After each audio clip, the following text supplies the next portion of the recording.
The Grand Am Rolex Series is back at Homestead Miami Speedway. Back after only 5 months. And the last time here was a fairy tale ending. 5-time Rolex 24 winner Hurley Haywood called in at the 11th hour to partner Portugal's João Barbosa. And the two took it all the way to victory lane. Haywood, Barbosa, they win the season finale. Barbosa, does that name ring a bell? It should. He and his Action Express teammates powered their way home to win the 2010 Rolex 24 at Daytona. Woo! You are a man! What else can I say, man? Action Express rock and is going to keep going. Action Express. It's a new name with an experienced brain and 2 champion drivers, João Barbosa and Terry Borchella. Is this the new team to watch in 2010? This team slipped under the radar. This is huge for them. There's a storming field of GT cars here as well, all chasing Daytona winners Speed Source. And chase they will, as this is the team's home track. It's round 2 of the Grand Am Rolex Sports Car Series, and things get serious right now on Speed.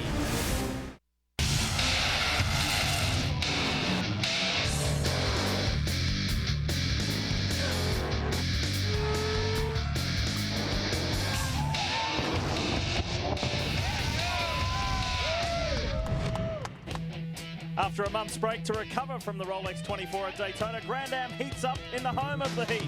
Miami has such a rich history of sports car racing, and it continues today with the Grand Prix of Miami, round 2 of the Grand Am Rolex Sports Car Series. Hi folks, Lee Diffie along with Calvin Fish and Dorsey Schrader here live at Homestead Miami Speedway. And guys, it kind of feels like we were just here because as you saw at home there, we had our season finale here last year, but now we return to this traditional springtime race. Well, traditional date, but very unusual conditions here this week, Lee. It's been very chilly, and what that means for the racetrack, very fast, a lot of grip. Also, the race time today, very late in the day. We're going to run into those evening hours. What that means is when we make that final pit stop, tires go on, the drivers are really going to be on their toes, Dorsey. And remember, this year we're racing on a new spec tire, and although it worked very well at Daytona, all the teams liked it. Homestead Miami Raceway is known as the most abrasive, the hardest on tire track that these cars will run on all year. Things got going in earnest yesterday with qualifying. Let's show you some of the highlights, and let's start appropriately with our Rolex 24 winners, Action Express. Terry Borchella in the unfamiliar position of qualifying and starting, but he said that's okay with me, and he posted a top 10 spot starting the race in 9th. And probably the driver going into qualifying who's everyone's favorite, this man, John Fogarty. Last year he had 5 poles in a row to finish the season, pushed a little bit too hard, got off, and afterwards he just shrugged. He said, well, I gave it my all. Front row start for him, however. But roll back the clock 1 year in this car, the 59 Brumos Porsche won the race here. Darren Law puts the 59 on the pole. Ironically, it's his 2nd pole in his career, both of them coming here at Homestead. And let's go to the Brumos camp now with Chris Neville. Hi, Chris. Well, Darren Law and David Donahue are looking to bounce back after an engine failure at the Rolex 24 left them with an 11th place finish. David, when you look at the Brumos cars, they're always so fast at these Robles. Why is that? The Robles are our driver's track, you know, and we just have the best drivers, and Brumos prides itself on that. Now, for Homestead, we did a lot of testing here pre-2003 even, so I think we just have a lot of experience here, and it's a lot of wide open throttle, and the Porsche engine just loves to breathe high all the time, and 100% full throttle is what it likes the most, and these places have that. Well, let's see if these two can repeat what Hurley Haywood and João Barbosa did in the exact same car last fall. Thanks, Chris. Let's take a look at GT qualifying highlights from yesterday, and plenty to talk about here as well. Well, we have a new entry here this week, the number 68 for the Speed Source Newman Wax Racing Team, and what it means is John Edwards, one of Mazda's young hot shoes from the single-seater ranks. He qualified 3rd, tremendous result, and he'll team up with Adam Christodoulou, the 2009 Star Mazda champion here this weekend. In 2nd place is the winners from Daytona, Speed Source, the 70 Mazda. Here we see Jonathan Bomarito qualifying with a cut-down front tire, going off track. No damage to the car, they'll start 2nd. 3rd, 2nd, 1st. Yes, Paul Edwards, unfamiliar territory for him too. Typically not a qualifier or a starter, but his co-driver Scott Russell had speed commitments covering and commentating the Daytona 200. Scott is here now. Paul did the job and did it well, winning pole by some 0.3 of a second. Let's go to the Banner Racing camp now. Brian Till. Yeah, Lee, it's always great to show up at a racetrack and know that you got a fast race car. That's exactly what Scott Russell has. Certainly Paul Edwards did the job yesterday. But you working hard yesterday for us over at Daytona. How much was trains, planes, and automobiles for you to get here? Well, it wasn't too bad. I had my girlfriend Lindsay downstairs waiting in the car. I ran down there, jumped in it. We sat in traffic for about 30 minutes trying to get to I-95, and then we were hammered down, man. And he's here, and he's got a very fast Corvette to work with, Lee. And hammer down is what Scott, Mr. Daytona, has to do here today. He's pretty pumped up for it. Let's have a look where today we'll play. It's Homestead Miami Speedway with the Subaru track map, Dorse. Of course, Homestead, we talk about it being a roval, part oval, part infield. The infield has 9 corners, all flat, and the oval itself is banked 15 degrees, 18 in the center, 20 at the top. And thanks to our friends at iRacing.com, we have this really cool graphic. Watch what goes on here. The 4 there, that's the gear. Now he's going down 3rd, 2nd as we break for turn 1. You're going to see a lot of action here today between these 2 corners. Why? Watch the gearing. First gear all the way through this very windy part of the racetrack. But there's 2 long straightaways on the infield, and that's right here. The first one comes, you'll be up to 4th gear by the end and in a very hard brake zone. One of the good passing opportunities up above, right where you brake for this corner. Then it's 2 long right-hand corners in concession. Actually, you just get through one and right into the other one, then it's your other straightaway. And then it's going to lead to a hairpin. You get up there in 4th gear. Really good place to overtake under braking again. And then as we go up onto the banking, leaving this hairpin, of course, it goes through NASCAR's 3 and 4. These cars will hit 183 miles per hour when they get down to turn 1. And this is where they're heading down into NASCAR 3 and 4. We're ready to roll. This is round 2 of the year, the Grand Prix of Miami. Darren Law down on the low side, sitting on pole position. John Fogarty, the defending series champion, on the high side. That Red Dragon is yet to see a podium, yet to see victory lane at this track. Can that trend change today? Can the famous 59 go back-to-back wins at Homestead Miami Speedway? Fogarty's got the jump. Can Darren Law win this drag race to turn 1? No is the answer. Now Fogarty immediately to the outside. Look at Rojas. He goes to the inside, turns Brian Frizzell around in the 6 machine. Wow, that all happened. This is the beginning. It's wheel spin. Look at this, a GT start now behind it. It looks like the Speed Source Mazda 70 on the outside gets a good run. Paul Edwards hangs onto it, but Brian Frizzell is stranded. Oh, I hope they get through here safely. Brian gets going again. Now the field will see him, and that is okay now. Things settle down, but that was a pretty hairy situation there for Brian Frizzell for a moment. Yeah, I think he might have a right side tire down, Dorsey. He's limping around this race. We talk about bad luck in this sport. Michael Shank Racing cannot believe this. I would have to imagine. They finally get 2 pro guys in the 6 machine. They were looking for great things here today and problems early on. And I bet you what happened was it tore off the valve stem on the tire on the wheel as they made contact getting down in turn 1. He's limping. Yep, limping home.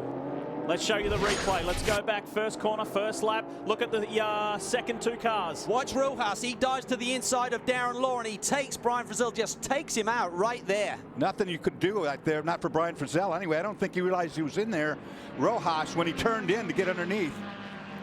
Good evasive action from the rest of the field. Look at that, Terry Borchella, everyone behind. Danger averted there.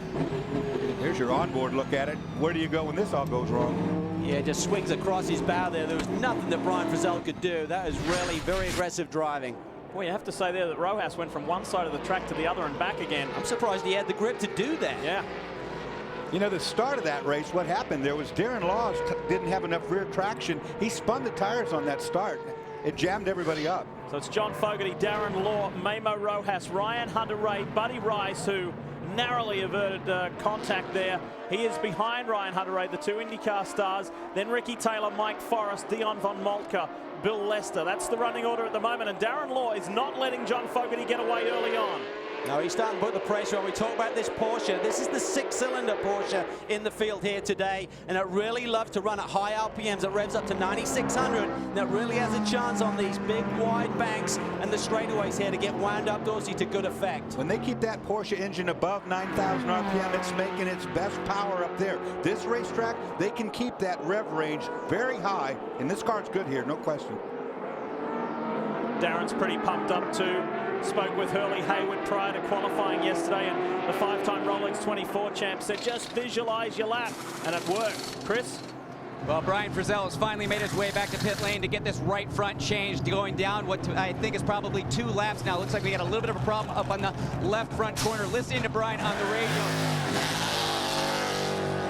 Brian Brian was absolutely irate there with the Ganassi car. We're trying to get Mike Shank to come over here and have a word with us. Mike, you had a chance to see that replay on the television screen there. What did you see? The 01 car hit 2 people, including us. It was ridiculous. I'm going to talk to the series about it. I just don't know what happened.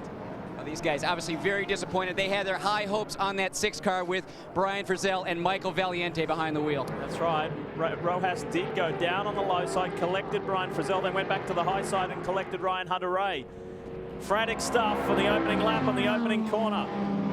Meanwhile, Mark Wilkins has laid down the quickest time of the race so far, so the young Canadian is doing well. Pressing for the top 5. Meanwhile, it's John Fogarty who sets the pace. In GT land, Paul Edwards still dictating the terms there. We'll be back.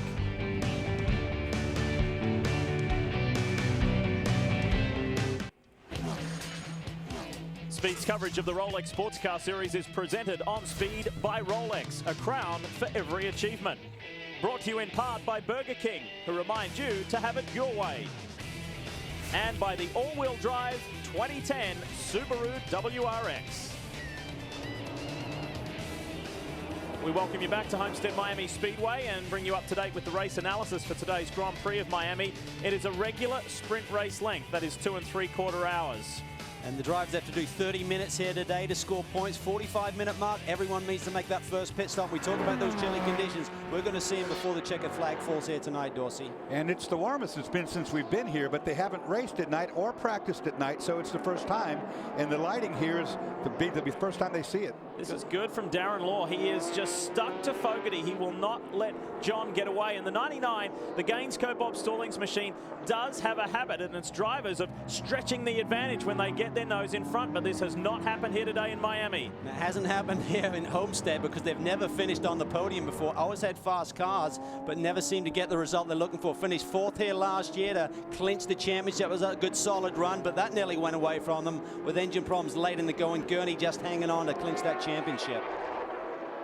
Guys, talking to the 99 team this weekend, and one of the things that I also noticed visually about that car, running much less downforce than they are used to running. Typically the 99 looks like they've got a fair amount more downforce stacked in than, let's say, the 01. This weekend it is not. It is trimmed out. Now, while that may work well in qualifying, I wonder as this track really begins to slicken up and tires go away, if low downforce is what you want. Look at Darren Law on the high side. Sorry, Brian, but we've got a pass for the lead here. The Brumos Porsche is putting the pressure on the Gainsco Bodio Chevrolet. And there's traffic ahead. Darren's going to have to come down into the middle of the track. Well, Fogarty had to check up there, and there we see him. I think they may have touched there, Dorsey, as they got down to the brake zone, but Fogarty had to check up and go to the inside of that GT car. Darren had to run on him and makes it stick down into turn 1. And you saw what Fogarty was trying to do. He's trying to push him up into that lap GT car, trying to make him get off the brakes. Darren had nothing with that. He says, I'll check into you if need be. And I think they did touch. Let's take another look at it. That was pretty special stuff from John Fogarty and Darren Law. Law is aggressive. He means business. And you see right there what I was talking about. Fogarty pushing, shoving the car up, trying to make the 59 get in the way of that lap car. Boys, I think we've seen 2 prototypes come together at that part of this track years gone by. Not on the first lap, so. Max Pappas and Jan Magnussen. How about the 94 Turner Motorsport M6? The BMW M6 is just flying through the field. It really is. Change of driver line up. Paul Dallalana had some medical problems here today, so they brought Joey Hand in. He just finished a Continental Tire Challenge race just a few minutes ago, so they've started Billy Ortland. He normally finishes in this car, but I'm sure they want to freshen up Joey, put him in the second half of this event. Brian has more on Turner. We talked about Dallalana feeling under weather. That is indeed the case, but the 94 car itself under the weather, so to speak, this weekend. What they discovered was the power steering system that they were running simply would not handle the loads. So they went to a Daytona prototype power steering system in that BMW. That seems to have cured that. But then an engine problem in the practice session late yesterday. Really struggled to find the problem. Seems to be an electrical affecting only one cylinder. The Turner team has their fingers crossed that BMW is going to stay strong for 2 hours and 45 minutes. And what Brian's talking about on the power steering has nothing to do with the BMW street car, because these cars use an electric power steering manufactured by an outside manufacturer. What they found out because of the artificial load on the banking was that that power steering was inadequate to handle the kind of loads that they're getting. So they've gone to the same one as that Daytona prototype, but it's not as simple as that, because there's always fitting issues and fabrication issues to make those things work. So this car has not seen a lot of laps. Bill is certainly on the move right now, and he knows how to win here. He won in the Daytona prototype ranks back in 2007 for the Rumbub team with BMW power. So right now, that M6 is flying. Chris? Well, guys, we know a lot of drivers concerned about tire wear out there, but right now what I'm hearing on my scanner is drivers talking about the setting sun down in turn 1 for about another 10 or 15 minutes here. That sun is right in these drivers' eyes. One thing that we've seen a lot of drivers do before the race is add some more duct tape to their visor so they can move that visor up and down to try and keep that sun out of their eyes. Good thing is, only about another 10 or 15 minutes, then the sun will be behind the grandstands. Well, anybody who watched Daytona qualifying yesterday from Atlanta saw what happens when you get the eyeball full of sun going into turn 1, but these guys don't have to do it one time. They got to do it till the sun goes down. There's the sun that we've been talking about. Darren Law leads by about half a second over John Fogarty. Memo Rojas is third. Then Ryan Hunter-Reay is fourth. Mark Wilkins is fifth. On the return to the series for AIM Autosport in GT, you can see Emil Asentato, who we ride with here, is currently in the top 5 position behind Bill Auberlen, John Edwards, Jonathan Bomarito, and Paul Edwards. So that's your top 5 in either class. There's the margin first to second overall, though. And Darren Law has got the eyes on today. He really does. An ominous sign was we were down in the Brumos pit this morning after the morning warm-up, and the crew turned as David Donahue came down pit road. They said, we've never heard him say that before. I said, what did he say? He said, the car's perfect. So if David is happy with it, that is a really strong sign for this team. So that's the margin first to second. It's gone out to about 9/10 of a second. Here is the 01. Incidentally, feedback from race control about this first lap incident between the 01 and Brian Frizzell of Mike Shank Racing and Ryan Hunter-Reay. Silly move, but a racing incident. You know, and it really all got going at the drop of the green flag because Darren Law's Porsche spun the rear tires real hard and stacked that line up behind him, and everybody scrambled. I'm not making excuses for Memo, but you know, things happen. 4th place car in the background there, and that is the level 5 BMW powered Riley of Ryan Hunter-Reay. First to second to third, there is the 4th place car, just coming by the Miller Barrett Porsche. And Ryan Hunter-Reay starting the 95, the Crown Royal Cast number 16 machine. However, Scott Tucker will take over second. And the 3 drivers across 2 cars, Scott Tucker, Christophe Bouchou, and Ryan Hunter-Reay. So plenty of driving for those 3 guys. They certainly do. Scott Tucker really trying to shorten that learning curve. He's been doing a tremendous job, but you know, he's got to be pretty fit, Dorsey. He'd be jumping from one Daytona prototype, having a quick rest, then jumping in another one. That is a long day for him, but Ryan Hunter-Reay certainly knows how to get the job done in these type of cars. He's a bullet in one of these Daytona prototypes. You know, in road racing, though, to get better, there's only one way to do it. It's called seat time, and the more you're behind the wheel of a racetrack car, the better you are. I don't care what you do working out in a gym, it doesn't mean anything compared to driving this car. So great to see AIM Autosport back on track. They missed the Daytona 24-hour race. Mark Wilkins and Bert Frizzell went over and joined Mike Shank for that run, finishing 5th. But right now, Mark's having a very good run. Qualified 7th, wasn't totally happy with the car. They made some changes to the front suspension overnight, and it was really, really quick this morning in the morning warm-up. And great to see that sponsor on board, Pacific Mobile. A little bit of a lock up there. I think that was from Ryan Hunter-Reay, or maybe in Rojas because it was further up the road. Yeah, it's a beautiful looking Daytona prototype, isn't it? That livery, Pacific Mobile, and the boys Ian Willis and his group have worked so hard to get that car ready. Perfect for the season. They decided not to do the Rolex 24, but they're with us the entire way through. There is the 90, the Spirit of Daytona, Menard's Coyote, powered by the second V8 Porsche powered Daytona prototype in the field. And running nicely with Buddy Rice, the Indy 500 winner, behind the wheel, pairing with his full-time co-driver mate now in Antonio Garcia. Quite the lineup, and this car continues to get better and better with every outing. Troy Fliss and his staff have done a magnificent job in the off-season. And they've now got Pratt and Miller working on the chassis. The car's been there for the last 3 weeks, just really working on that, fine-tuning it, and coming up with new ways to make that Coyote a winner. Certainly starting to show some promise. And after qualifying yesterday, Buddy Rice said the most important thing is we're really consistent. We have a good race car for a long run. The 8 of Mike Forrest and one of 2 Starworks BMW-powered Rileys, being hounded by the Rolex 24 winner Terry Borchella. And Mike Forrest will partner with Ryan Dial. And those 2 guys are very excited about the season ahead, Brian. Well, Lee, I was just talking to Peter Barron and Ryan Dial, literally just talking about the job that Mike Forrest was doing, and they were saying, you know, we just feel like we've given him a good, comfortable car to drive, and he has really jumped on it. And Ryan, quite excited about sharing this seat with Mike Forrest for the rest of the season, they hope, because he thinks they can really get the job done. Right now, Forrest doing a fantastic job in the Star Works machine. Terry executed a pass there, so he moves up one position better. So Borchella to 8th, one better than where he started. And the final car in the top 10 is car number 10, Ricky Taylor in the SunTrust Dallara.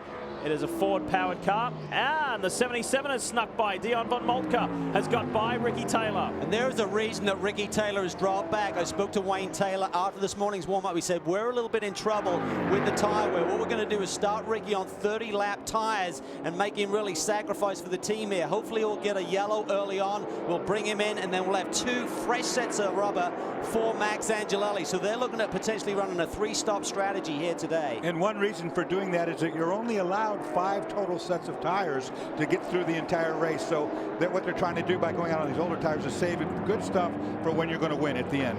The 2 Dallaras in the field running nose to tail. Von Moltke with the advantage on Ricky Taylor. When we come back, we'll update you on the GT field. No major changes there, but Orbelin continues to climb. He's about to break into the top 3.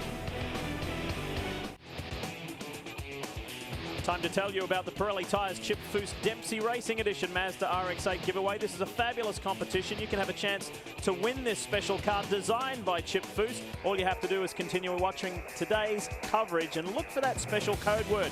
We've been doing this competition for over a year now.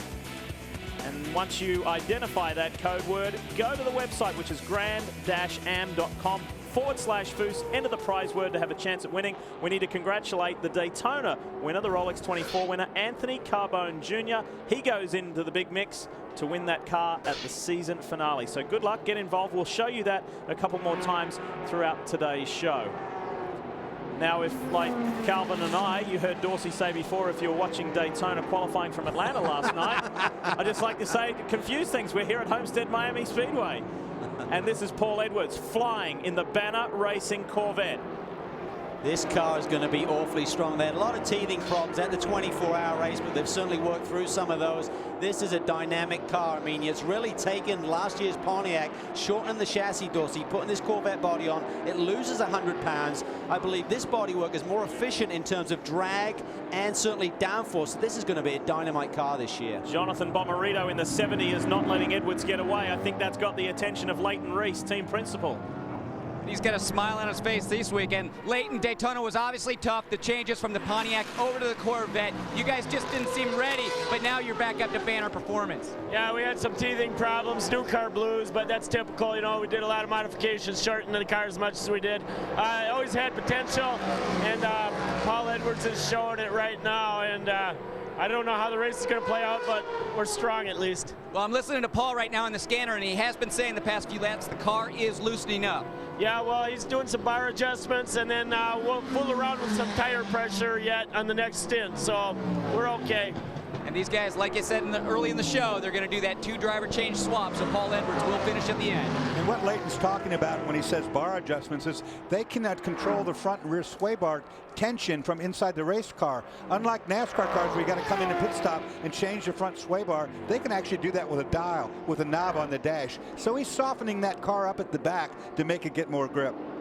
And that's great to be able to do this because the race conditions are certainly different from what they practiced in. It's a lot later in the day. We haven't run any practice or qualifying sessions this late in the day. So these boys are really treading very carefully and having to make those adjustments. But certainly Paul Edwards knows how to get the job done here. He's won 3 of the last 4 GT races here, including the last 2 in a row.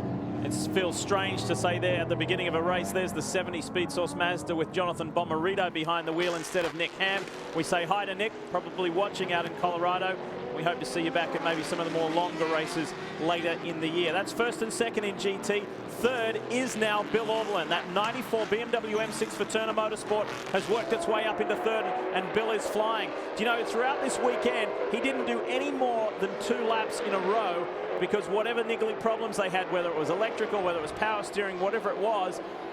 And then finally, the thing has come good. The team has worked overtime, Sean Passon and the gang, and it's humming now. It's flying. When you look at his fastest lap at 1:18.5, the leader's fastest at 1:18.9. So if he can keep the consistency, keep the tire underneath him here, he should start to catch these leaders. You know something I just saw right there, guys? We just ran a 2.5-hour race right before the start of this race, and those cars got off the racetrack a lot. You just saw Jonathan Bomarito drop a wheel off, and there's a great big hole that's been developed on the outside of the racetrack. Remember, we're in Florida. That sand you're talking about, that big hole, once it gets dark, will be invisible. And if they start dropping tires in there, they're going to have damages.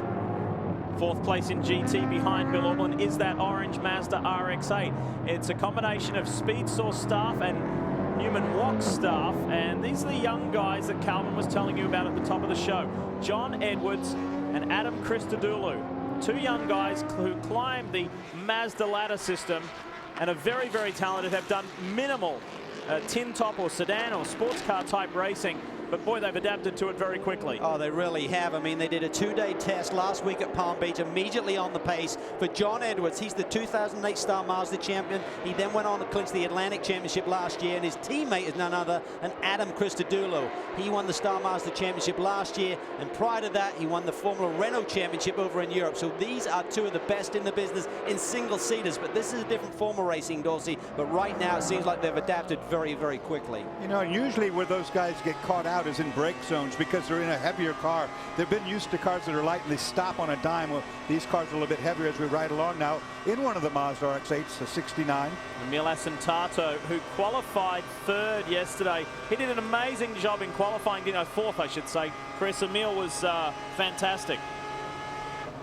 Yeah, the whole Mazda group really having a good, strong week. And talking once again about those two young boys in the 68 car. I talked to them and they said, you know, we're really starting to figure this car out. And the nice thing is that Mazda platform is so stiff that it doesn't really roll as much as some of the other GT cars out there. So that's been a help as we're trying to get used to these cars. They said, you know, Robert Davis from Mazda told these guys, the one thing you have to do this weekend is listen to Sylvain Tremblay. If he tells you guys to jump, you guys say how high, because he knows how to get it done.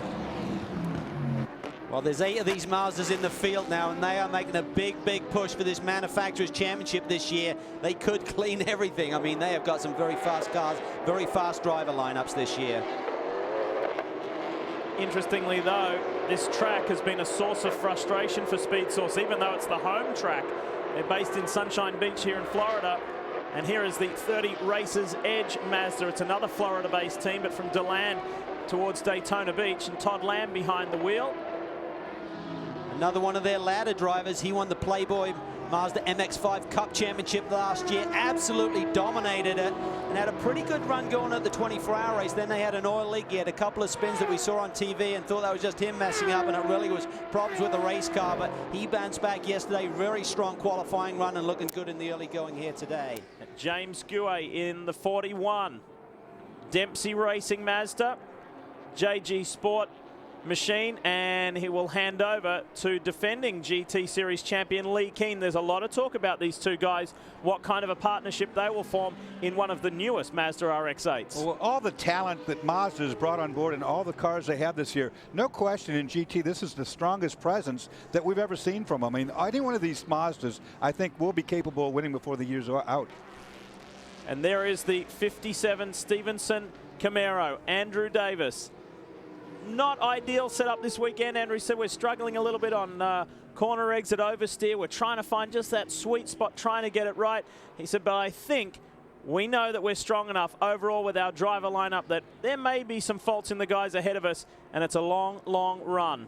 Here is our overall race leader, Darren Law. He's got a 5+ second advantage over John Fogarty, doing well. And there's the master, Scott Pruitt, getting ready to climb aboard the 01.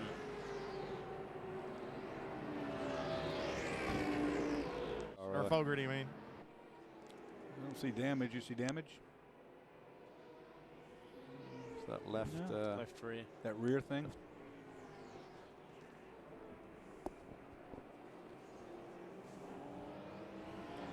Back at Homestead Miami Speedway, and round 2 of the Grand Am Rolex Sports Car Series continues. We remind you that this is the Grand Prix of Miami. I remind you too that this man here, Darren Law, is flying almost 9 seconds out in front of John Fogarty right now. Memo Rojas maintains third, but during that commercial break, We had images of Scott Pruitt down in the pits adding some extra tape to his visor, just getting ready to handle that sun. You get the feeling that Scott Pruitt will be in as soon as that 01 stops.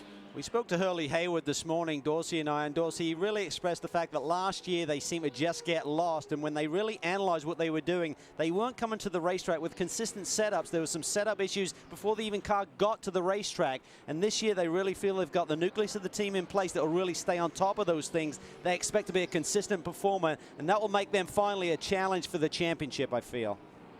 Calvin, another thing that Gary Nelson was telling me is last year we had 5 engineers between the 2 cars, and we really needed to hit the reset button on that. He used a football analogy. He said, you know what, we had so many different theories and ideas about what the cars were doing that we were coming up with trick plays. We said, you know what, we're going to go down to 1 engineer, a buddy of his. He pulled out of retirement from stock car racing and said, we're going to get back to the basics. We're just going to try and push the ball down the field to the goal line, and obviously it's working. Yeah, and that man's Paul Giltonen. Yeah, and he is really an ace in the hole for those guys. He's won 5 Daytona 500s and just sitting at home, and Gary said, come on, come and take a look, come and see what you think, and boy, was he effective immediately. Remember, the Brumos team, we got this new number 9 Action Express team. They're still running under the same tent, the same umbrella, so technology is shared there, and essentially he came on board and got that group, let's call it, their first win of the season. Too many cooks spoil the brew. This is the 01. Remember, it's a BMW-powered Riley now for the Telmex Chip Ganassi with Felix Sabata squad. Rojas maintains his 3rd spot. Mark Wilkins has come up to 4th while we were showing you the GT action, and Ryan Hunter-Ray has dropped back to 5th. Borchella is up to 6th ahead of Buddy Rice and Mike Forrest, Von Moltke, and Ricky Taylor still maintaining his top 10 position. It looks like Rojas may have edged a little closer to John Fogarty as well. You know, when you can look down in the cockpit and see clearly the helmet of the car and the eyes of the driver, that's letting you know for sure the sun is completely in that car, in their eyes. So right now I would have to assume that it's pretty miserable driving headed toward the sun. Mark Wilkins is really pumped up this year. He's very focused. The team did a 2-day test last week at Kershaw just to really get in the groove. The team, remember, did not compete in the 24-hour race, so they're practicing pit stops. They've got Ian Willis back engineering the car once again, just as they had in 2008 when Mark and Brian Frizzell, Bert's brother, had so much success winning a couple of events. So I think they're going to be very strong this season. One of the big things with this team, with AIM Autosport last year, when we didn't see the results we expected, they said that when things kind of went a little off track, they just got bogged down. They kind of, the morale got a little bit low, and they simply got bogged down. Now they say, right, let's try and address that problem, move on, let's get on with it, let's focus. And already, so far early on, even though this is only their first run of the year, it's promising signs. There's a good look at the sun right in your face. It's much worse for the driver than it is for us looking on that camera, because the camera adjusts for that. Your old eyeball doesn't. Ryan Hunter-Ray maintains 4th, rather 5th, I should say, ahead of Terry Borchella. So the Action Express V8 powered Porsche is starting to make ground slowly. Dramas here for Buddy Rice, and it was the Krone car. It looked like the Krone Lola there, Tracy Krone. Woohoo! See the 77 of Dion Van Moltke sneak through there, take that position away. So here's Tracy Krone just trying to get back up to speed here. Got to be careful when you fly off the racetrack. Those tires get very dirty. You got to make sure you don't make a mistake in the next corner. Coming through there is the 8 machine, Mike Forrest. He's doing a superb job here today, up in the 7th position. And those two will be fighting throughout this year, those two being Mike Forrest, Tracy Krone for the Jim Truman Award. We'll talk more about that in a moment. Buddy Rice on the inside of Tracy Krone. And Tracy just had no idea whatsoever that car was there. Turned down on Buddy and turned him around there. A little damage, Cal, right to the left rear. You just see it underneath behind the left rear wheel.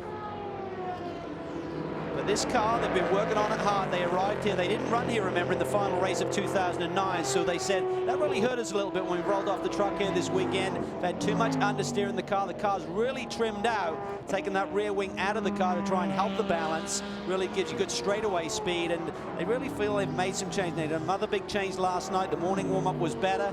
But inherently, this car has a little bit of understeer. The team is still working out to dial it out, but we know this car is a race winner for sure. You know, we talked about tire wear before and tires and what's going to happen during the course of this race.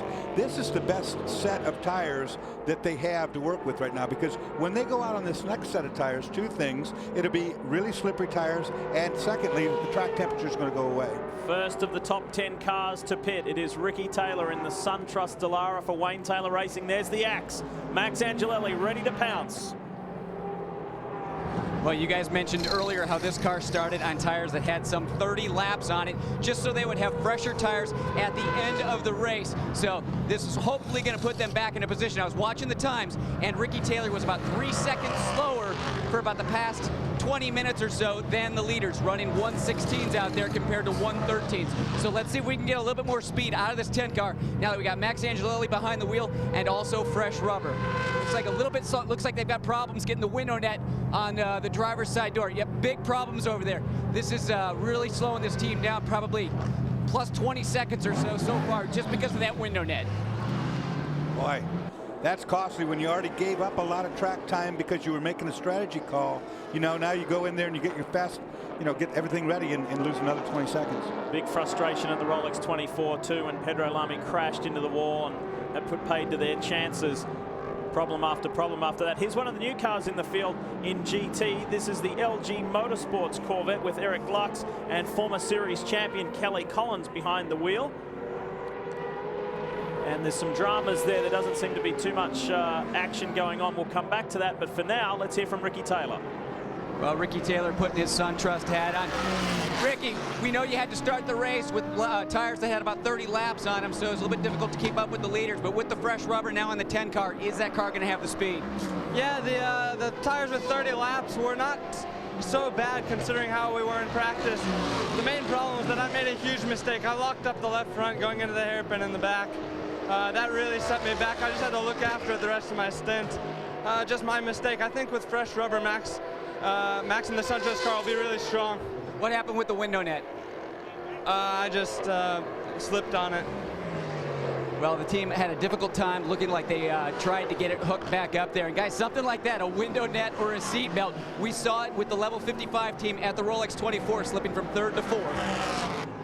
66 TRG, the AXA Porsche is in. And everyone making a pit stop now will be good for driver points. If a driver gets out now, they will have sufficed the 30-minute rule. We're 38 minutes into this race, or just over 37. So anyone making these pit stops, they don't need to get that driver back in. Remember, everyone needs to pit before the 2-hour mark that you see on your screen. 45 minutes in, everyone has to make the mandatory pit stop. And here we see the leaders. What a stint by Darren Law. Starting on the pole, arm wrestling John Fogarty early on, put a move on him down the front stretch and never looked back. That'll woke him up. I don't know. He sure took off after that. We understand Rojas is in. Here is the Telmex machine. What I have to think here is that these boys can go like an hour and 3 minutes, because they don't want to be making 2 more stops to get to the checkered flag today, so it must mean they're in their fuel window. Chris? Yeah, this is going to be interesting, guys, because Darren Law staying behind the wheel on the 59, but Scott Pruitt going to get behind the wheel on the 01 just behind them. So had a bit of a run down pit lane there, so I'm a little bit winded. But the Brumos guys looking good, just trying to finish up the left front tire. Got all the fuel in, the Porsche's down and away. Pruitt getting behind the wheel of the 01. Everything good and looking good with this Telmex stop here. Already tires done, just waiting on fuel. And a little bit slow trying to get Pruitt finished up, so a few extra seconds there trying to get Pruitt in the car. Pretty swift stop from the Brumos boys, servicing Darren Law, and we imagine we will see the 99 Gainscoat car in any moment now. You know, when we were talking this morning, Calvin, to Scott Pruitt, he told us leaving the pits on cold, brand new tires, it takes 2 laps, maybe 3 to get up, and you're 2 seconds lap or 3 seconds lap off the pace, and you're vulnerable during that point in time. That's what we were talking about earlier, about being slow when you get these new tires. Here they are, the Daytona Prototype champions. 4 tires and fuel going on the Red Dragon here. Also a driver change. Fogarty out. Alex Gurney will be taking over. And Gurney now going to be a little bit lucky because the sun is gone behind those grandstands. And the visibility you guys were talking about, much better for Alex Gurney. I did speak with the team earlier. John Fogarty running a pace. He said we just need to conserve a little bit so have a race car at the end. This track, very hard on tires, and we want to make sure we've got a car to race with. That seemed like a really efficient pit stop there. I don't know why, but the 01's pit stop did seem a little bit lengthy. It seemed like the fuel was taking a little bit longer. Didn't have a clock on it, but just visually seemed like they were stationary for quite some time.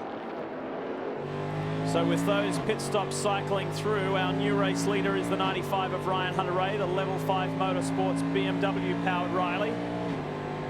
He is yet to pit, of course, and he will need to do it here within the next 4.5 minutes. You saw the squirreliness of the cars leaving the pits on new tires. Those guys are going to have to hold on and just mind their manners for 2 laps or so. While we ride with Ryan, I can tell you too that that stop was costly for Pruitt, because the margin between the 99 and the 01 now has grown substantially. So valuable time lost in the pits there. Even though Alex Gurney is coming up to speed on cold tyres, so too is Pruitt. Rojas was a lot closer to John Fogarty before that first round of stops. And Calvin, I agree with you. And that's almost never the case. Normally they get the fuel in the cars and they're finishing up on the rest of the duties, but not that time. You know, Dorsey, and watching Scott Pruitt in the car, it seemed like he was kind of fumbling with something with his helmet, so I don't know if the plug that his earphones go into maybe had come out when he got in the car, or maybe if just the team didn't tell him to go, because it was a good 3, 4, 5 seconds where the fueler came out before he left pit lane, so definitely a little bit of miscommunication there. Remember that mandatory stop. All cars must stop before the 45-minute mark. So in the next few minutes, we will see Hunter-Reay, Borchella, Forrest, Scott Tucker, and many GT cars in.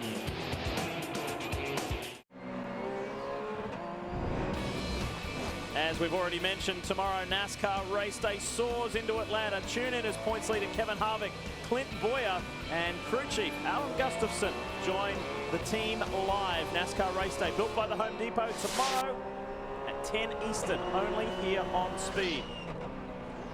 If you've just turned on, welcome to Speed's live coverage of Grand Am. The Rolex Sports Car Series continues here from Homestead Miami Speedway. This is the defending championship winning car, the Gainsco Bob Stallings Chevrolet, and it's driven by Alex Gurney at the moment. It was started by John Fogarty. Let's hear from the Californian. Yeah, and there was excitement from the get-go for John Fogarty out there in the 99. Good race with the 59. Tell us about that traffic in the past on the front straightaway. Yeah, you know, I got hung up. Actually, it all started coming out of the hairpin. A guy drove me up to the wall, and I had to get out of it. But gave Darren a run. You know, I got him on the start. He got me back. But the 59 car is quick. But so is the Gainesco Auto Insurance car. It's running really strong. Probably the best we ever have here with a Chevrolet in the back. So we're pretty happy and still in second place. Also, hear a lot of talk on the scanner about tire wear. It seems to be only lasted 5 or 6 laps before I hear the chatter. Yeah, you hear people start whining pretty quick. Just trying to manage that a little bit. And I think I found some adjustment in the cockpit that's helped a little bit. So I'm talking to Alex on the radio, trying to convey that message. See if he can have a little trick in his pocket for the end? Absolutely, yeah. Best of luck. Let's talk GT for a moment. And let's show you something that happened while we're away, affecting the pole-sitting car, and for the majority of the time, the GT race-leading car. It is now in second place, but this was during a pit stop. Paul Edwards out, Scott Russell in. Look at the door. Yeah, just won't latch properly, and this is so frustrating for the team. And they send him away, then they stop him again. And I think they finally got it clipped there. That was lucky, because that would have been a big problem. He'd have been back to pit lane, Dorsey. But right now, Scott Russell's done a really, really good job. He showed up here this morning, as we've documented, and dived in the car, and immediately within a couple of seconds of the pole time of Paul Edwards. So I think these guys still have a really strong chance here this afternoon. He currently runs in second spot. You know, they try to build these bodies so light and keep these cars so light on their weight. And in that particular case, you could see that door flexing all about, and it wouldn't latch properly. They probably need to reinforce in that area so it doesn't bend around like that quite so much. Updating you on GT, it's Bomarito in the lead, Scott Russell second, Jeff Siegel third. Here is the Rolex 24 at Daytona winning car, the Action Express Group. Joao Barbosa now behind the wheel, taking over from Terry Borchella. Here's Terry. Terry, we saw that pit stop during that last commercial we had, but one thing I noticed with you guys, a lot of teams were putting on sticker tires. This team doing scuffs, got another set of scuffs up here. What's the philosophy there? I think at Daytona we learned that you lost a lot of time on the outlap, so we're just trying to the gap's close already. We're just trying to get an advantage. You're playing a little bit different role this year. Typically, you were always a guy who batted cleanup. Now you're playing leadoff. How's that? I love it. I mean, I got a great co-driver. Joao's on his game and just really doing a great job, and he's on a roll. And I was just telling you, it's a lot of fun to hand it off to a guy that's really fast. I'm going to watch the race now. Now, does that typically happen to a guy that's getting a little bit older? Maybe. I wouldn't admit that. Now we're talking about sticker tires and scuff tires. Let's explain that for a minute. A sticker tire is a tire that just has been made. It's never seen the surface of the racetrack. It is, in fact, still got mold release on it, and they're very slippery. Take maybe 2 or 3 laps to come up to temperature. A scuff tire is one that you went out and you ran hard on maybe 2 laps, just got that surface worn in a little bit. You take it off right then, and then it comes up to temperature and up to pressure much quicker. But you can only do that so many times when you only have 5 sets of tires. Yeah, they then call that the heat cycles, the amount of times that the tire has been heated up and then cooled down. And some teams believe if you put 1 heat cycle through these times, you lose performance. So different philosophy. Some people think I'd rather go out, not lose that immediate time on the cold laps. Other teams think ultimately the tire will be faster if you start on a sticker set. How about that nice move from Robin Liddell on Jeff Siegel? So the 57 Stevenson Camaro moves up 1 position better into the top 4 in class. So that car is getting stronger as the race goes on. Shadows starting to come into effect. The lights will come on a little later. We'll run at 20% of capacity.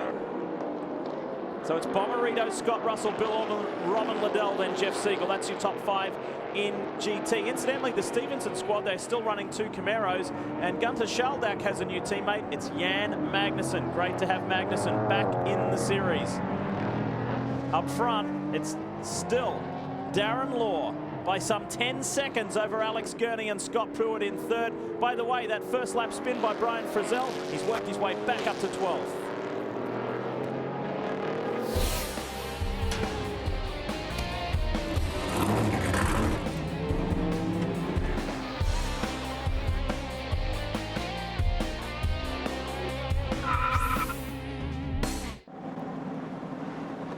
Back at Homestead, Miami Speedway in the 5th place car. The Rolex 24 winning car is back in. Chris, this is unscheduled. Yeah, guys, João Barbosa just set the fastest lap of the race, then had to come to pit lane. They've got a water leak. We can see the team adding a lot of water to this Porsche V8.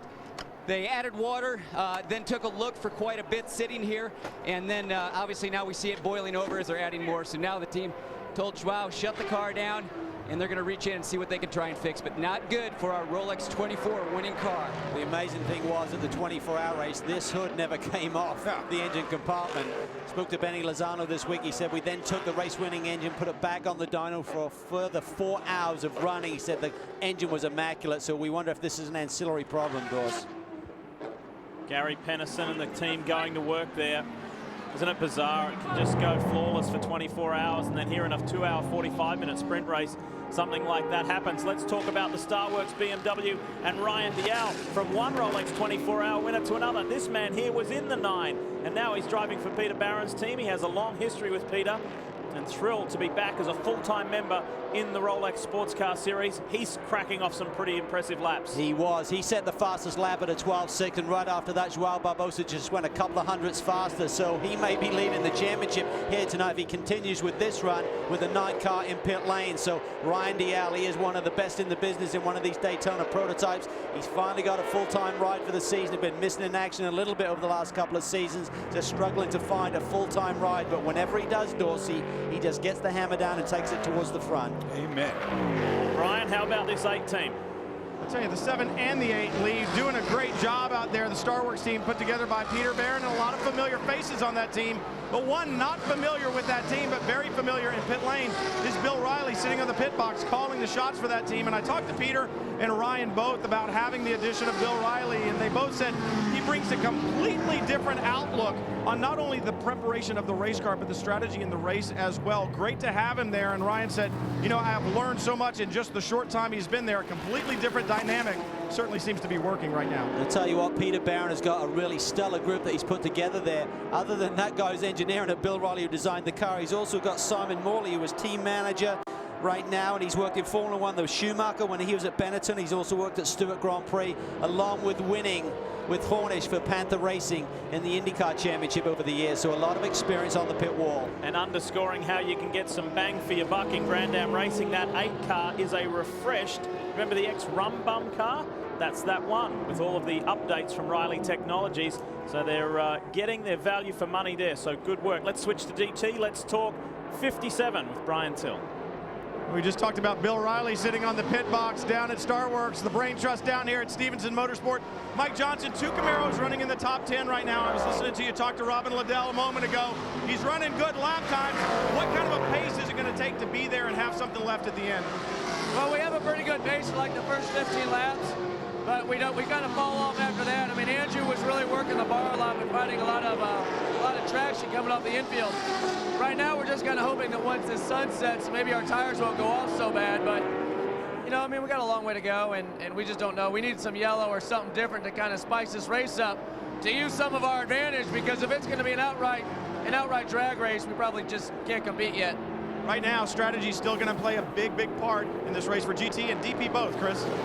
Yeah, Brian, the 9 car back in the garage area right now. The team working feverishly to replace a heat exchanger. It looks like the one in the car has cracked, so they're going to put a new one on there. You'd think in a sprint race like this, when you go down a few laps, team would probably just put the car in the trailer and go home. But we got to remember, this is only round 2 of this championship. So the team wants to try and get Joao back out there so Joao and Terry can get as many points as they can, because if cars in front of them drop out later in this race, they can hopefully pick up those points. And what a heat exchanger is and does is it's a sort of combination radiator and oil cooler. What it does is it marries both the water and the oil together to keep both of those temperatures very close to together, so that you don't have a very hot engine on water temperature and not so hot on oil, or vice versa.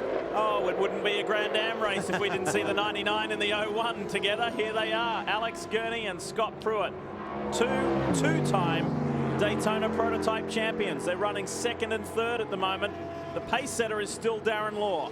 And there's certainly some needle between these two guys. In the final drivers meeting of 2009, there's a little bit of a conversation between Scott Pruitt and Mark Raffoff, the chief steward, during the drivers meeting about what Gurney had done in the previous race. And in the banquet, when he won the championship, Alex took that opportunity to bring it up about some of Scott Pruitt's maneuvers over the years. So there's a little bit of needle between these two teams, but it's all about rivalry. We love it, and they're 2 of the most competitive teams in the paddock year in, year out. And Scott might have to return serve here to sneak through on 2nd. Still a long time to go, though. Still more than an hour and 3/4.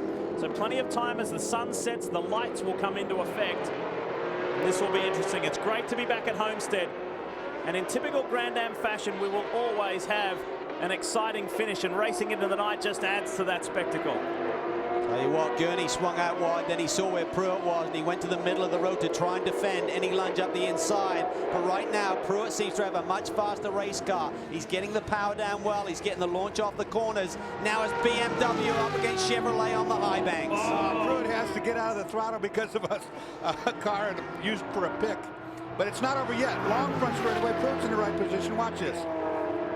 So even though he had to get out of it to get by the Dempsey Mazda, and now he tucks back in. We're talking about the grip here this year with the new Pirelli tire. This turn 1 area, you really had to roll out of the power a lot more than in years past. Spoke to the 01 engineer this morning, and he said, boy, we cannot believe the speed that we're now carrying through that first turn as Pruitt continues to harry and put the pressure on Gurney. I agree with you, Calvin. Pruitt has got much more car underneath him right now than does Gurney. You can see it right now. Gurney having a very hard time maintaining this pace. Pruitt trying to do inside-outside moves to rattle him up a little bit. Right now, all of the information, all of the feel that the drivers have, they'll be relaying that to the engineers on pit wall so that they can maybe make the right adjustment for that final pit stop here today. They need a strong car for that final sprint to the finish. Pruitt was making an interesting point, Dorse, which I know you'd appreciate. The difference between the BMW power plant and the Lexus. He said, you know, I'm sure a lot of the fans think we just take one out and plug the next one in and it's a different brand and away we go. He said there are so many little nuances to it, not just within the drivability and from my right foot, but as far as center of gravity, weight, just how things fit around. And he said, we're getting used to that still ourselves. That's really the biggest difference between all the different engines running this series is not the horsepower or the torque. They all dial in the same, but the center of gravity, the roll center of the back. Is it a V8 which stands very tall from the crankshaft up? Is it a flat 6 like the Porsche where all the weight is centered around that crankshaft? Totally different way of setting the rear end of the car up. Good stuff. Pruitt looks for the inside and Alex closes the door. The margin, however, first to second to that battle is a massive 17 seconds. It's Darren Law's day, and David Donahue saying, hey, bring it in soon. I want to go with this weapon. A little later this month, March 27 to be precise, the world's toughest trucks march into Martinsville, where tight racing and crushed metal are always part of the action. The NASCAR Camping World Truck Series live from Martinsville. March 27, right here on Speed. Look how dark things are getting here at Homestead Miami Speedway. This Magnus Racing Porsche is quite a story too. Craig Stanton was behind the wheel this morning and suffered a really heavy crash in final practice coming out of turn 4, and it ran all the way down the wall along the front straight. The team were able to repair things. John Bedell and Bernard Mossbacher and everyone there did a great job to get this car back on track for John Potter and Craig Stanton. Hey, while we're in the break, Pruitt finally got the upper hand on Gurney. Check it out. Well, here we see him. He's already in front of him here. So this is the live shot, but just right in this part of the racetrack, just a couple of laps. Now watch this as they go through here. Scott leaves himself back enough so in case it comes down on him. Now side by side they go. The launch is good. Both cars up on the banking. They're going to run through this up into NASCAR turn 3 and 4. Look how close the two cars are getting to one another. And right about here, Gurney says, no, I've had enough. Now what happens is that if you're in your car and you're doing the best you can do and the guy's caught you and he's all over the back of you and you're doing the best you can do and you can't hold him off, at some point you just got to say, okay, you know, let's get the thing adjusted and I'll come back at you. And that's what happened with Gurney. And for our Canadian fans, AIM Autosport is not only back in the series, they are back, literally. They're running 4th at the moment.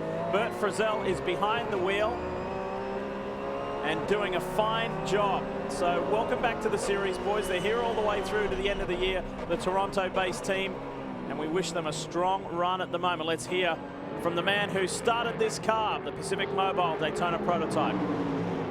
And Mark Wilkins very happy with how the Pacific Mobile car is running. Mark, most of these teams had the chance to knock the winner Rust off at Daytona. AIM Autosport didn't, but it doesn't look like you guys are missing a beat this weekend. No, you know, we're so fortunate. Bert and I have an awesome group of guys that worked so hard over the winter to rebuild the 61 Pacific Mobile Ford Riley right from the frame up.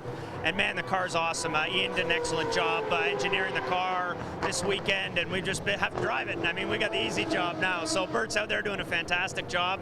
You know, there's just the effort, the momentum is just fantastic with this organization, and it's just awesome to be back in the 61.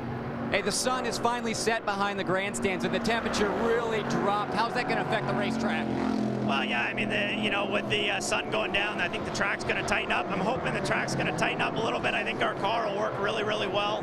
You know, Bert's putting some really great times down, so I'm confident that, you know, we'll be in this thing right to the end. Well, that car might be rebuilt, but guys, remember, that is the first Riley chassis ever built. Brian, what do you have? Down here at Dempsey Racing, 2 Mazdas in the field. And Patrick, I know it's got to be difficult for you showing up on a weekend here. A lot of fans hanging around here to see Joe Foster. I'm sure that gets in the way. Yeah, it is. We've had to get a lot more security to protect Joe, letting him concentrate on his driving. He's handled the pressure really well. We're real proud of him. Speaking of pressure, we'll talk seriously now. I mean, the pressure on you guys, running 2 cars this year, really stepping up. You're stepping up your game, but this team has stepped up. How difficult, how much work is it? It's been going really smoothly, considering a lot of new personnel coming in and getting the chemistry right with everybody. And we've had some, you know, bumpy spots in the road, but everybody's been working through it really well. We had a lot of confidence coming out of Daytona, so that made a big difference. And, you know, just 1 lap at a time, and we'll see where we end up. But I'm really happy. The guys have been working really hard in the shop, and it's paying off here. So all their hard work is making us look really good today. And the personal satisfaction for you, I know, coming back here this year, several seconds faster than you were in years past. Every time you hit the racetrack, you seem to be doing a better job, concentrating a lot on your driving.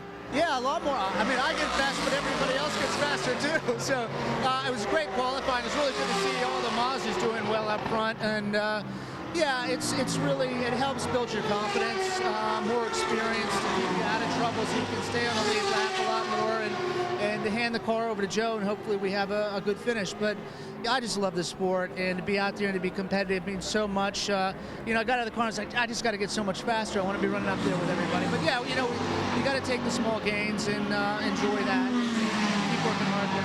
I'm not here at the track with the conditioning. And, you know, just to be in the car and have more seat time makes a huge difference. Well, best of luck, and good luck keeping Joe in check as well. Yeah, I will, and we got to thank Have a Little Sunshine.org supporting us this weekend here. So everybody come check out Florida. It's a great place to holiday.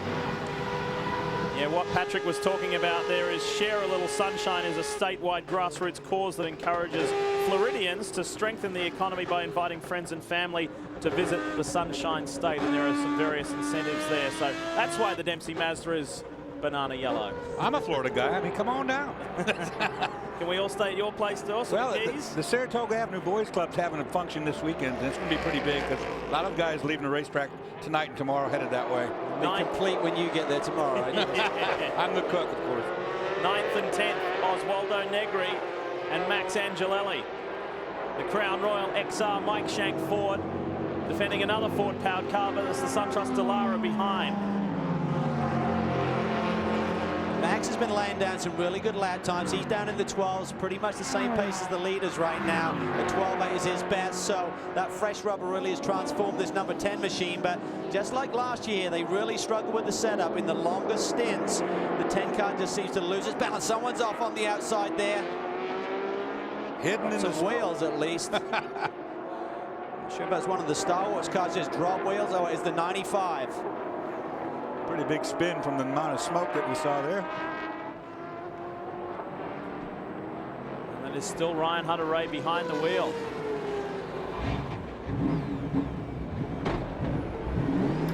Well, he ended up spinning through the grass all the way out there to the outer loop for the oval. And he'll go on around that now. I don't think it's damaged anything. A little dirt in the car. He's going to lose a lap by taking that shortcut. Whoa, it was quite a ride. Lucky the nose stayed on that. Typically, you're going to fly the nose off when you do that. Talk about the entry speed down into turn one. He just got a little bit wide there, Dorsey, and tried to save it and immediately off in the grass. It's such a fine line there. You get in just a little bit too deep. You get out in the gray, then you're just a passenger just trying to control the slide. You know, you're coming down from 183 mile an hour and you're trying to come through that flat area, and the car gets all unbalanced, and unfortunately it's easy to get in that trouble. Nothing has changed up front. It is still the Brumos Porsche. Darren Law in control of round 2 of the Grand Am Rolex Sports Car Series. We'll be back with more of the Miami Grand Prix. Speed's coverage of the Rolex Sports Car Series is presented on Speed by Rolex. A crown for every achievement. Beautiful scenes here at Homestead Miami Speedway, and it's been a beautiful run for the 59 thus far, but look at some damage on the front left. Those louvers have been punched out, more than likely by extreme rubber buildup. What that's going to do, you may think that would be a disadvantage performance-wise, but it really depends on what the balance of the race car is. Remember that air when it gets trapped underneath that wheel arch is trying to lift the car off the ground, and by having that popped up, that'll release the air and actually give more frontal downforce to the car. Obviously, there's a drag consideration. That really needs to fly out of the way, then it'll have a little bit more front downforce and no extra drag. And the problem is that it's trapped up against the left side rearview mirror. You see it right there, and it's wedged itself right onto the cone part of that mirror. Probably it's knocked the mirror out of adjustment and trapped that piece right in there.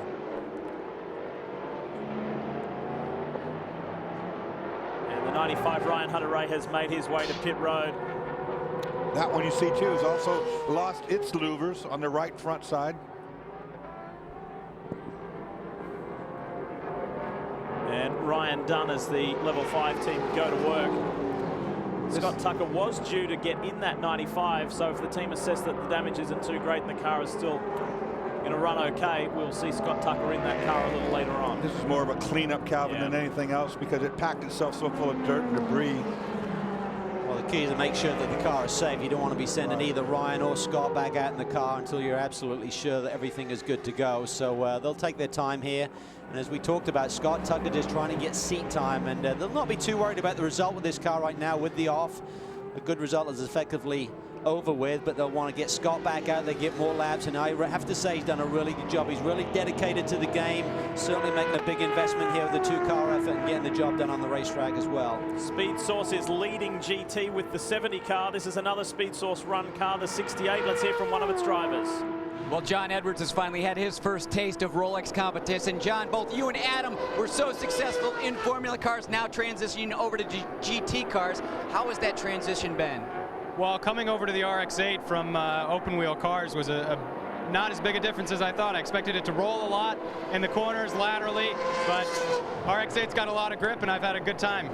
We're seeing a lot of young drivers under 20 years old coming into Rolex competition and also Continental Tire Challenge Series competition. Why are we seeing these young drivers coming into these two series? Well, Grand Am is an exciting place to be, both in Rolex and in the Continental Tire Series. I've raced in both now, and it's great racing, and I think this is the place to be. Guys, you were just talking about the louvers on the 59 car. I've been listening to the drivers out there, and that's one thing that I've heard tonight is drivers complaining about buildup on the tires. Good thing is we haven't had any cautions. If we do have a caution, you're going to see a lot more buildup and drivers having to really deal with getting that off. You see all the buildup right there when you go through the tire. It's pieces of discarded rubber that's come off, and they wad up into a little ball. Now remember, this is the second race held on this racetrack today. There's been racing going on now some 4.5 hours. There's a lot of rubber. That's all those marbles you see out there. Well, they pick up on your tire, and then they get thrown up into the bodywork underneath the car, and that's what's caused that damage where you blow those films out and so forth. And remember what happened at the 24-hour race. Justin Wilson behind the wheel of the 01 machines suddenly heard this huge bang, and the conjecture is maybe there was a big ball of rubber that he ran over, hit the bodywork, and suddenly he lost a little bit of grip at the same time. They made the call to bring him to pit lane, sent him to the garage, effectively lost the race there with that moment. So it certainly has an effect this year with these tires.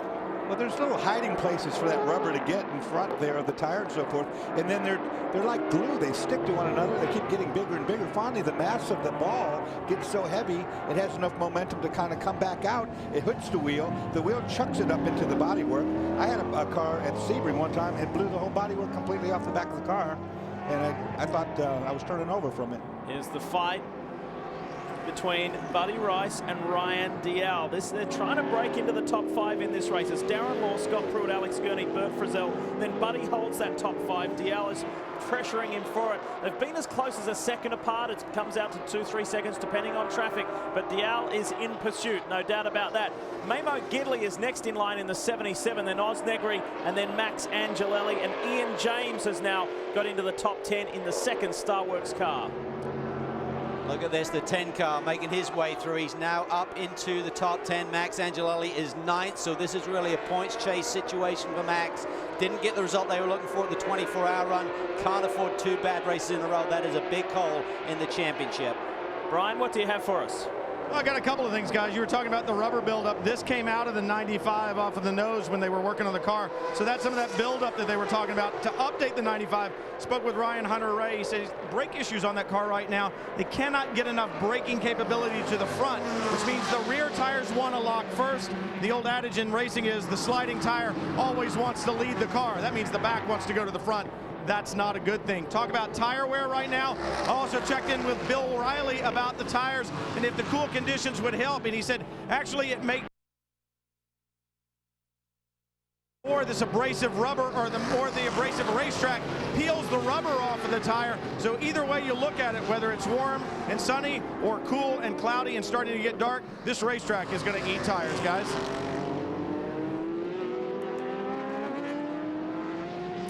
You know, I don't know if they still do this or not, but in the early days down here in Florida, when you'd go to these asphalt plants and so forth, one of the natural things that's around down here is seashells.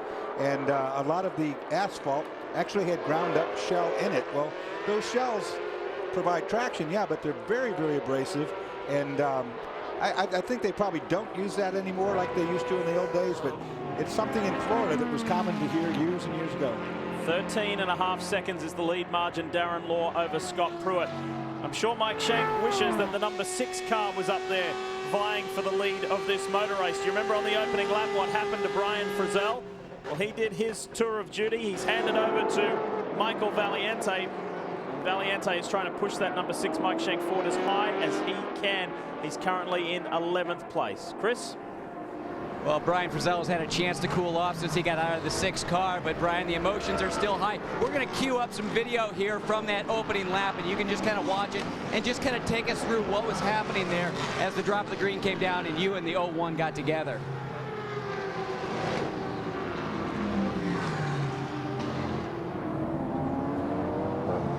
Here comes the replay. Brian will tell us exactly what went down between he and Memo Rojas. I think he already knows what went down between him and Memo Rojas. He's trying to formulate what words he's going to use that he can get away with.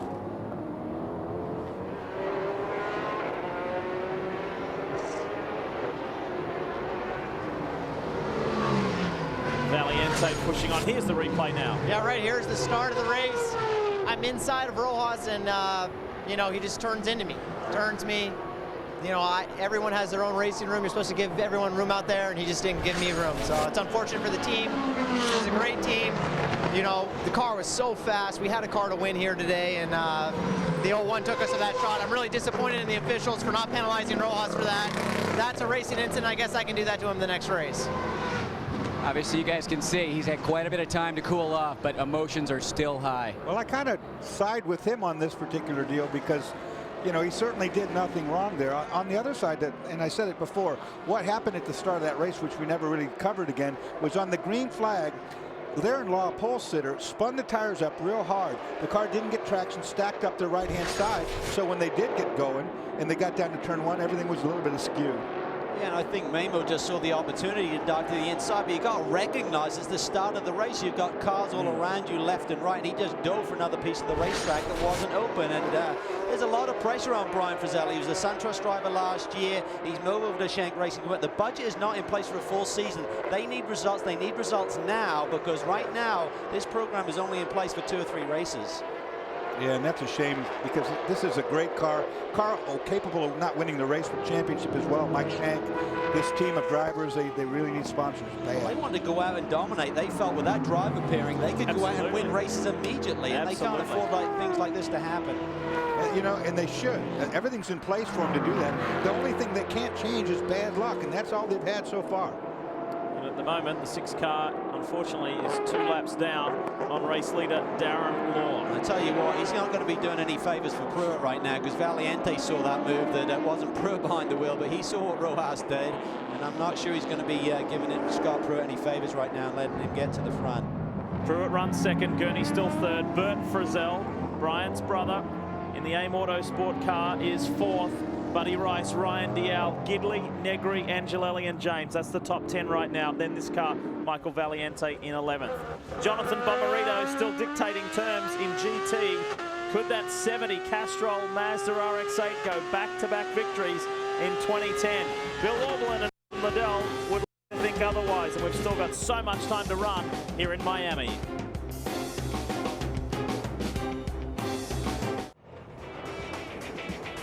Pirelli Tires wants you to have a chance to win this special Dempsey Racing Edition Mazda RX-8 designed by Chip Foose. All you have to do is pick out the code word on today's show. We've already shown it once. We're going to do it 2 more times. Then go to grandam.com/Foose. Enter the prize word to have a chance at winning. And 1 lucky fan from each of the next 10 races will go into the major prize draw to win that fabulous Dempsey Racing Mazda RX-8. If you've just joined us, welcome. Wow, we had action right from the get-go. Memo Rojas colliding with Brian Frizzell. Nobody else hit the 6. Then it was on at the front between Fogarty and Darren Law. Darren with a scintillating move coming through to take the lead, and he hasn't looked back since then. He's led 60 of the 69 laps thus far. Buddy Rice and Tracy Trone coming together, and that was a lucky escape for Tracy. So too was this for Scott Russell. Yeah, I mean, really, right now, the team should have just kept him stationary. They send him, if this guy right here, watch this, what a recovery move there to get that thing latched. Otherwise, they'd have been back to pit lane, could have lost a minute or more. The Action Express car had some dramas, Dorse. Unfortunately, a water leak in this engine, the engine that went 24 hours without a glitch. Not today, as that one's behind the wall. Then the fight for second between longtime rivals Gainsco and Ganassi. Scott Pruitt with the inside move finally on Alex Gurney. This went for several laps.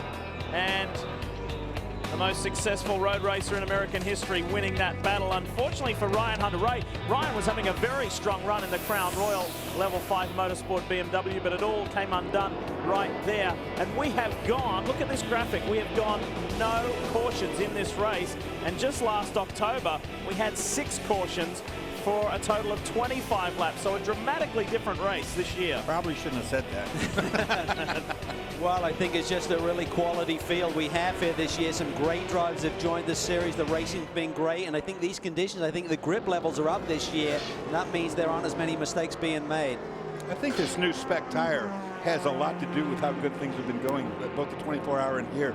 The tire is shown to be really good. It lasts a lot longer. I mean, kudos to the tires. Race leader, Darren Law, David Donahue standing by. And one of the comeback stories was the 10 SunTrust Dallara of Ricky Taylor and Max Angelelli. Just trying to pick it off one position at a time. Let's go down to SunTrust. Well, that SunTrust car now down the lap, and Wayne Taylor kind of shaking his head down here. Wayne, you guys went with a little bit different strategy on tires, starting your son on older tires, but that is just not paying off right now. Well, we're in the same position now with Max. You know, once we got over 28 laps, we're going backwards. I don't know what it is. We had this problem here last year. We had a strategy to run Ricky with used tires to save up the new tires for the end of the race. When last did you watch a race that was an hour and 20 and there's been no yellow? So, you know, it's a bit of, you know, we got unlucky there, but the bottom line is we can't keep the back tires under the car. Well, obviously, Max Angelelli struggling with that car as the SunTrust team is stepping up to do a pit stop here, so we'll go back out to pit lane. You know, when you're fighting a car like that that's wearing the tires out, the only chance you have of staying abreast of the game is caution flags, where you can come in and put another set of tires on, or to break up the monotony of it. But this thing going this far, 72 laps of green, well, it's just not playing in their hands at all. Now he's going to have to come in as you see him heading on pit lane. Tim's on pit road. We just saw a flash there of the 94 Turner M6. Let's hear from team principal Will Turner. Guys, when there's no full course caution, it's up to speed on the racetrack, and certainly looks like the 94 has it today, Will Turner. I know you guys struggled throughout the practice sessions a little bit, but right now, Bill Auberlin is flying and Joey Hand chomping at the bit to get in. Yeah, you know, it's a unique situation to have where I have one driver that doesn't want to get out of the car because he's having so much fun, and the other driver's on the radio saying, Bill, please, come on, I want to get in, I want to get in. You know, Bill's saying the car is fantastic here. We called it right on the setup. We didn't get a lot of practice time here, but, you know, the car is working really, really well. So Bill's excited. Bill's having a good time. Joey wants to jump in, and hopefully we can get this M6 on the podium today. You talk about Joey wanting to get in. Has he turned a wheel in this thing this weekend? You know, Joey has not turned a wheel. Bill's turned only a few laps this weekend in the GT car as well. But, you know, Joey just finished third in the previous race today. So Joey knows the track, right? It's fresh on his mind.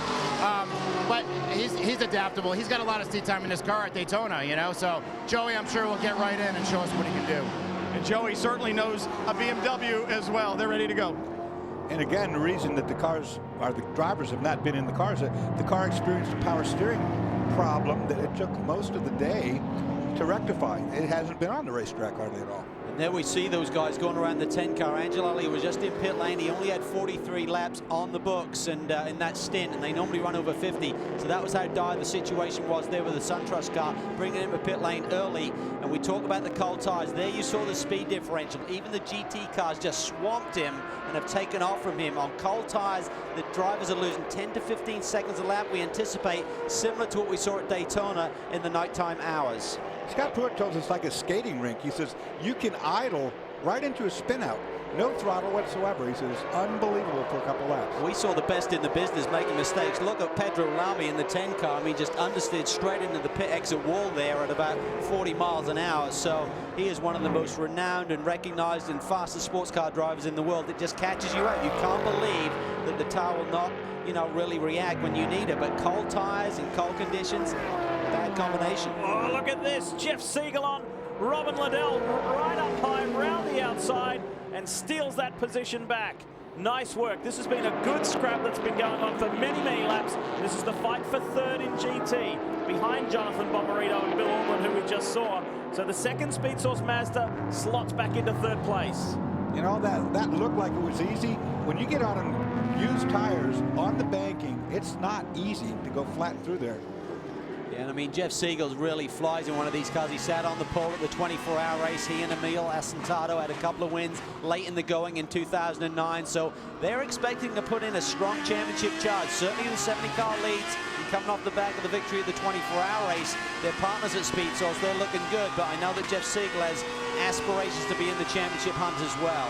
That was our overall leader, Darren Law, who just went by in the 59, lapping his way through. Something you have to deal with multiple classes. You're always being passed, even though you're leading in your class. The overall leader could be coming and get you. Speaking of leader, here is Jonathan Bomarito, class leader, the GT leader, and has done it so well. He will hand over to team principal Sylvain Tremblay when all is done. I'll tell you who's done a great job here today is Scott Russell. Having not driven the car on this racetrack until this morning, he is still running in fifth. His lap times, he dropped it down in the low 90s. It's just a few tenths off what Paul Edwards did earlier in this race. That is a great job. If he can hold that together there in the top 5, turn it over to Paul Edwards on this final pit stop, they can still be a factor here tonight. You see that 70 Mazda exhaust. It lights up the entire racetrack under it. If you're behind this car, when that flash comes out, it's bright white light. It blinds you. It's unbelievable. But these cars, between every shift and on the down run, when you're not accelerating, deaccelerating, they dump a lot of fuel to cool the engine off. And that flame is bright. Here's the second Stevenson Camaro as the BMW M6 for Turner Motorsport is in. Billy Orbeland's job is done. Joey Hand behind the wheel. It's on the left of your screen. Second place at the time in GT. Good pit stop it looked like. I tell you what though, with nearly an hour and 10 on the board, they're going to have to really stretch their mileage. I'm not sure if they're going to be able to make it without some caution help, which we haven't seen yet today. It's going to be tough to him to make it to the finish without a splash of fuel to get to the checker. And maybe some of you watching are new to Grand Am. This is pretty rare. We don't normally go caution-free for this long. This is the 48 Miller Barrett Porsche, Bryce Miller behind the wheel. And this car has made several journeys down pit road. There is something going on here. Well, it's behind the wall, and you see the 6 on the dash means it's in top gear, which it wouldn't be if you're sitting in the pit lane there.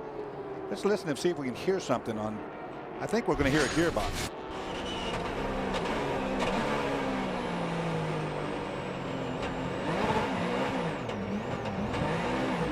No drive.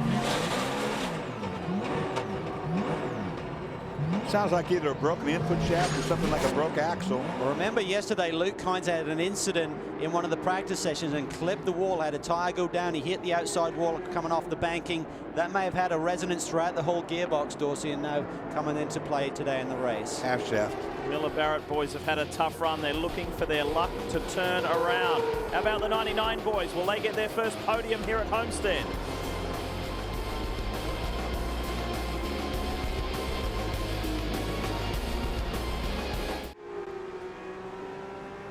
It's on again.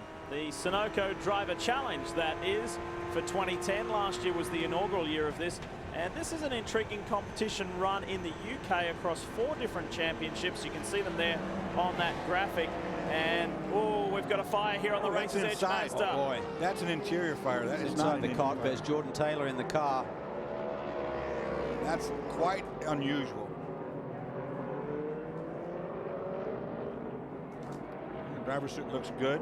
I've never had fire in a race car, Dorsey, have you? Yeah. I have that. Unfortunately, I've been there.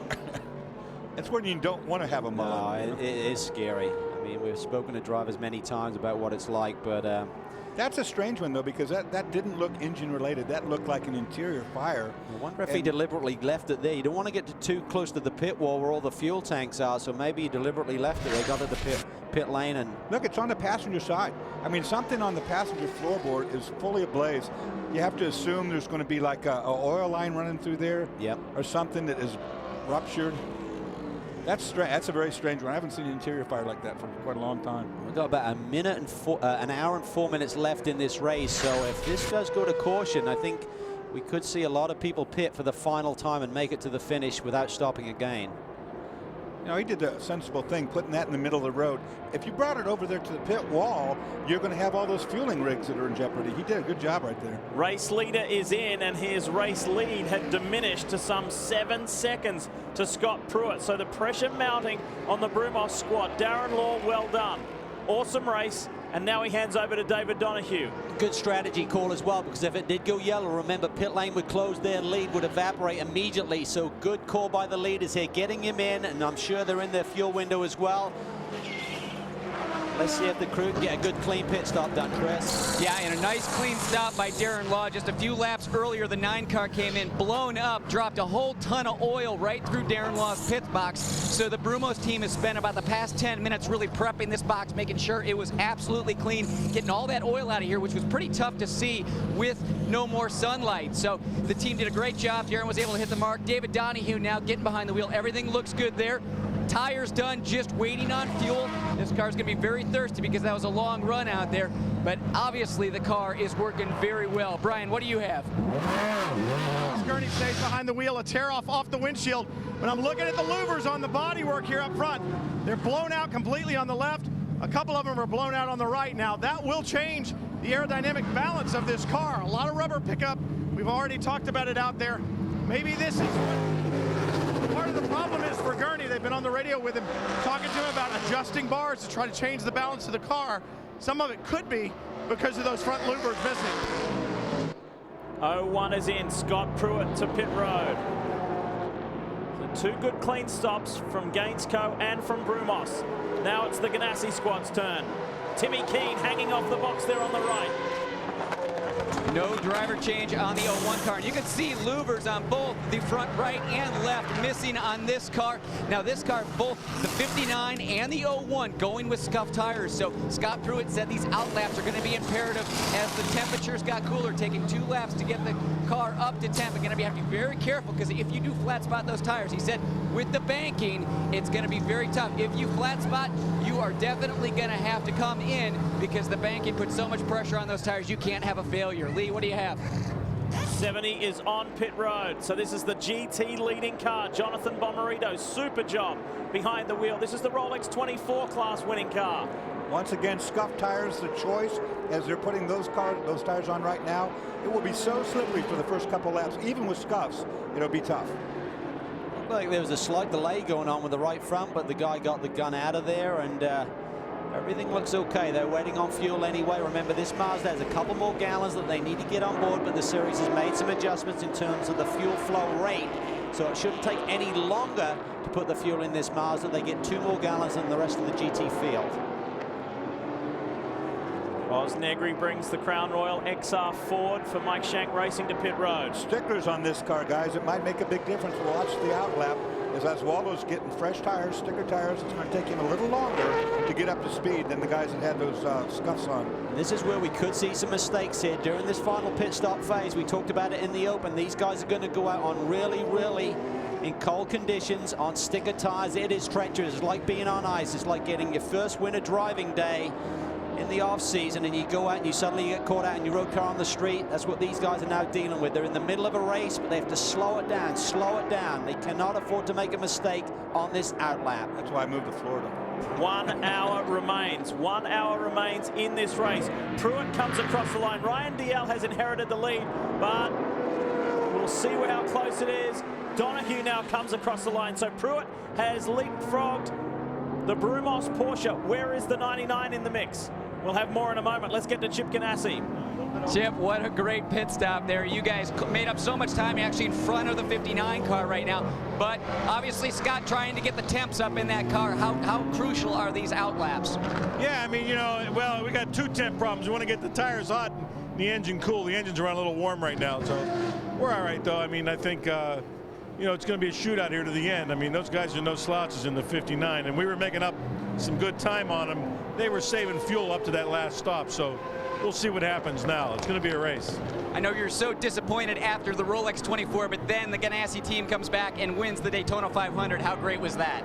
It was really great. Thanks, Chris. You know, I mean, great for Jamie, great for Bass Pro Shops, great for Felix and Teresa, great for the team. You know, I'll tell you, everybody that has ever been a part of this team has a little stake in that win. still a lot of emotion after that great win, guys. And Chip talked about the overheating possibility. We saw the mechanic there at the end of that pit stop took off a little blanking plate there on the grill, and that's an adjustment that they can make during these pit stops. Sometimes they'll put some tape on if it's running too cold. That one they obviously didn't expect to take off, but they took that plate out. That should allow a little bit more airflow into that ducting and keep this engine cool, this BMW. Well, it's been so cool since we got down here to Florida for this race weekend. Of course, I live down here. It's been so cool that they've had to put a lot of tape on radiators, also on brake ducts and so forth. But today is the warmest. Even right now at night, it's warmer than it's been yesterday. That will also change the balance as well. It may actually change things up a little bit, because with those louvers blowing out, that adds grip to the front. But by taking that blanking plate off, that will take some away. So it may actually equalize each other. So what a masterful stop from the Telmex Chip Ganassi squad with Felix Sabates. As Oz Negri gets up to speed, Pruitt is just gingerly working his way back up. He leads the way.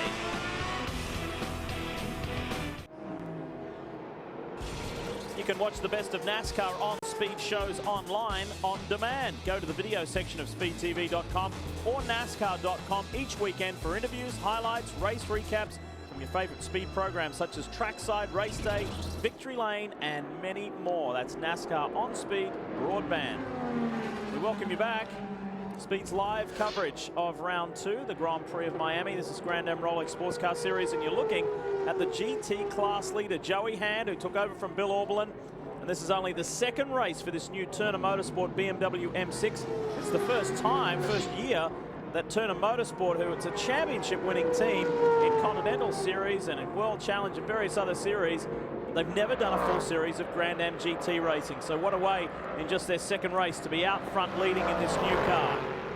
And I think they've got a great combination here in terms of the drivers, certainly the team. They know strategy very well in this length of race, in this format. They make the right calls. Don Salama, who's obviously run many years with the team in terms of winning races and championships, but he also is a great strategist and really on top of his game, so he'll be up there on the pit wall working out the sums. But Brian, we understand there's a bit of a question mark over their fuel situation.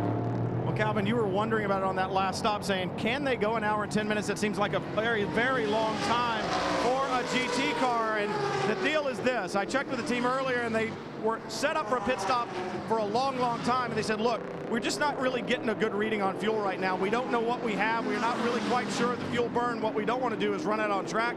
Consequently, the stop happens a little bit early, an hour and 10. I don't know a GT car on pit road that could do it.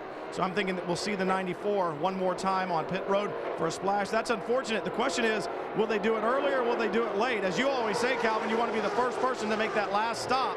So we'll see if they come to pit road as soon as that window opens. Chris Neville.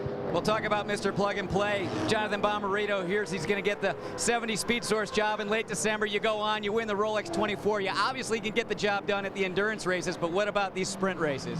Oh, well, that was my first one so far with Speed Source. Man, that was amazing. I can't tell you how much fun that was. Running with guys like Paul Edwards and Jan Magnussen and all these names, it's just really, really special. I just really want to thank the fans, Speed, Mazda, Castrol. The whole Mazda ladder system is why I'm here right now. And you got out of the car and you were sweating there a bit and kind of catching your breath. Man, it's hot. That was a lot of work. I'm used to like 45, 50-minute race. I think I was in for about an hour and 45. But, man, that was a lot of fun. I think the guys at Mazda are going to tell Jonathan he's got to start doing some more push-ups. Good work, well done. He's handed a very good car over to his team boss, Sylvain Tremblay. So those boys sit second at the moment in GT. It's Joey Hand, Sylvain Tremblay, Jeff Siegel, top 3 in GT as we ride with the 95 of Scott Tucker.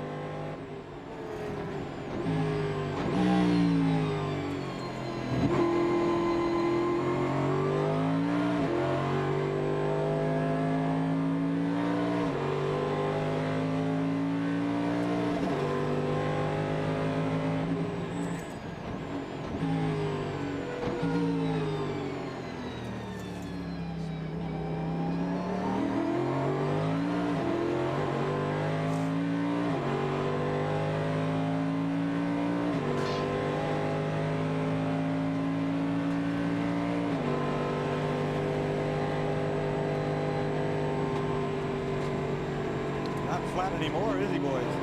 You hear the little feathers kind of lift off the throttle. Not surprising, lack of grip right now. Interesting, Calvin, what Jonathan Balmerino said there about where he came from. You know, if you're running Formula cars and Atlanta cars, you're used to half-hour races, 45-minute races, and you use all of your energy in that 45 minutes. You drive that hard, and now you got to go an hour and a half. Well, it's a big adjustment too, because at the Daytona 24-hour race, you're not running absolutely wide open, and that's that last 5% of effort. And here we see a problem. The 94 has made that pit call. Problems with the left front. This will be costly under green flag running. What a disaster here. They couldn't afford any mishap on pit lane. They probably lost 10 seconds right there. Took 3 goes at that left front. That was frustration for the Turner Motorsport boys. The key is, if you decide to make that call, you want to do it and stay on the lead lap. You don't want to be making a green flag pit stop and going down a lap. If that's the case, you're best to roll the dice, stay out there and pray for a caution. Just to show you how much things turned around from before that sequence of stops at the front. I'm talking overall positions. Pruitt came in 8 seconds down to Law. He's now 8 seconds in front of the famous 59. So that just shows you how good that pit stop was by the Ganassi boys. But let's go to Brumos with Darren Law. Darren, you had a commanding lead as much as 14 seconds at a couple points in time there, but on that last pit stop, you gave it all up. In fact, even 8 seconds now. Pruitt out in front. What happened there? The biggest problem, you know, the car was great. It was great balance. The biggest problem was when I came in pit lane, there was a car on fire. There were people everywhere. I almost had to stop. You know, I didn't want to hit anybody, and we lost all the gap that I'd made up, which is unfortunate. The car was really, really good. As strong as that car is, can David now make it up and get around the 01? It depends on how far he's back, and traffic's a big factor, so it's possible. We've got a really good car. I mean, Brumos did a great job this weekend. Now, the track out there, we've never raced here at night before. How is it in the infield? You know what, we thought they said we're running 20% light like we do at Daytona, but it's very dark. Coming into 1 and 2, you pretty much can't see the apex, so it's tough if you got nobody in front of you. It's pretty dark. Well, Darren made it look pretty easy in those first couple hours. Obviously now his teammates got a lot of work. It'd be nice for him to convert that pole into a victory, but there is, as Chris mentioned, a lot of work to be done. Just under 50 minutes remaining here in Miami. Can Pruitt go all the way? Can Brumos bring a surprise? And what's the Red Dragon got in third? We'll find out.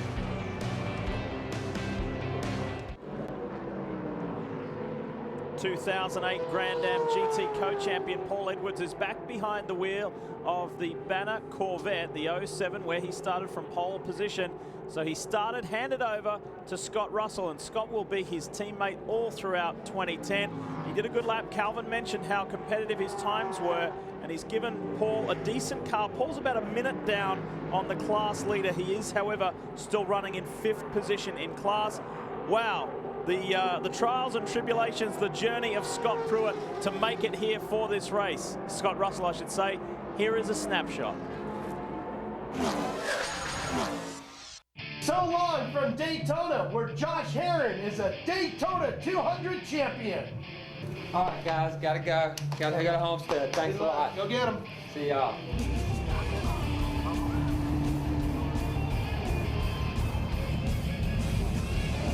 Man, it's been a long night. I made it. Off I go.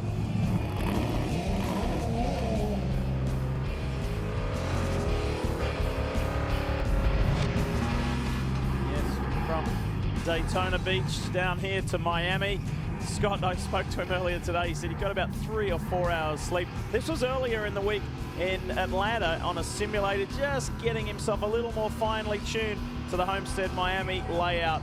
And let's hope the event doesn't end like this. Well, he didn't do that, so that's the good news. He's out of the car and did a solid job. And as we mentioned, the car is in the top 5. Let's hear from Scott Russell now. Here's Mr. Daytona. Obviously, Scott, that is not a view that we want to see or that you want to see out of the Corvette. The car that was set up for you, that Paul Edwards set up, seems to be really working well. The guys were talking about the lap times up there. What's the track like, and what's the tire wear like out there today? Well, the track's a little slippery. That's just a characteristic of this racetrack. And, you know, I think the tires, with the setup that we've got, it's a good thing. And Tony and Paul and Leighton and all the crew have done a great job preparing the car and giving me something really nice to drive, and I couldn't be happier. It seems like the chemistry here has really changed and grown. Tony Dow here, along with Leighton Reese, working with the guys to get the setup right. Seems like everything's gelling very nicely. Yeah, and I mean, this is the first time in a real team, car racing deal, and for a full season, and I couldn't probably be in a better place right now. These guys are great. They've got great equipment, and we're going to get better as we go. Well, it's always the driver that's in focus, but it's really the team that makes them go, and you know that well, Chris. Well, Brian, it was about 10 or 12 laps ago we saw that 30 car catch on fire, and it was Jordan Taylor behind the wheel down there. Jordan, very scary incident. I imagine you've probably never been in a car that's been caught on fire before. Yeah, it wasn't a really big fire. It might have looked big since it was nighttime, but it started smoking when I went through turn 1, so I rated to the guys. I've got smoke in the car. It started to burn my eyes a little bit by turn 6, and then right as I hit pit lane, I looked to the right, went to the pit speed limiter, and saw a little fire start on the right side, and it ended up being some of the insulation in the exhaust tunnel collapsed and caught on fire. So it wasn't a huge fire, but it was the end of the race. And now the team's got the car fixed. Todd Lamb back out there? No, we're done. Pretty much done. All right, tough break for these guys. It might not be a huge fire. It's a big enough one for me to get out of there. I'll tell you that. Pretty cool young man, isn't he? Yeah, he is. Had it under control. Here's our overall race leader, Scott Pruitt. After taking over from Memo Rojas, the advantage is around about 10 seconds now. Pruitt to Donahue. Gurney still third, but some 28 seconds in arrears. So there's plenty of gap. It's pretty spacious, 1 to 2 to 3. Yeah, and I mean, obviously it's early days for the BMW power plant and Chip Ganassi Racing, and they had the O2 car have an engine failure during the middle of the night when they're in a very strong position at the 24-hour race. Spoke to Steve Dinan this weekend. They said we looked inside the engine, and certainly there was some fatigue, Dorsey, around the bottom of the piston, and they've beefed those up now for all of the engines that are in the race here today. He said we hadn't seen it before, but you live and learn, and fortunately the 01 car hang on and had a good strong second place run there. Well, of all the engines that Dinan had in there, only one piston and one engine had this fatigue crack. Actually, it's not a fatigue crack. It's due to a radius that they put in for make room for the rod to clear, and it had a sharp edge, and it cracked right on that sharp edge, unfortunately, which busted that piston.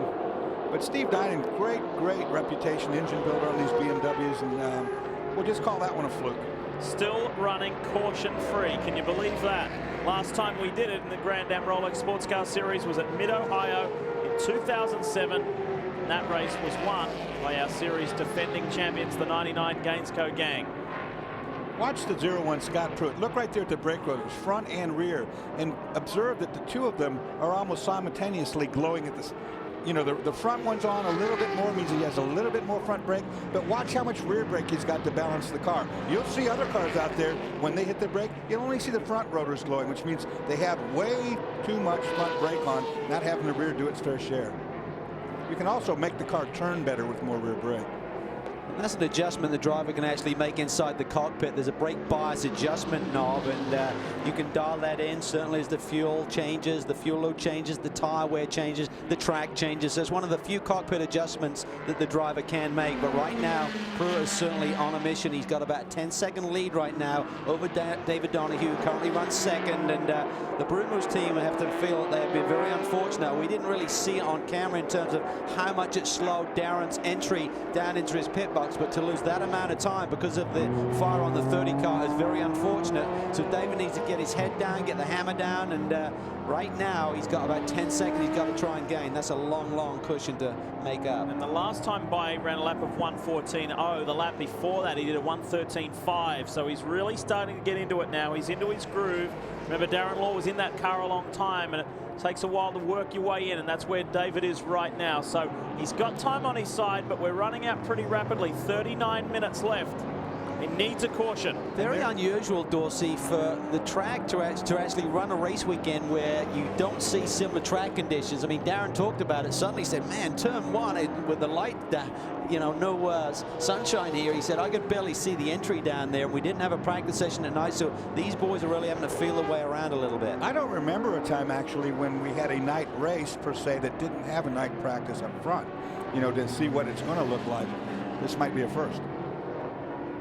Do you know Ford has never won a race? A Ford-powered car in Daytona prototypes has never won a race here at Homestead Miami Speedway. Off goes the 68. The Speed Source Mazda of Adam Christodoulou, able to gather it back up again.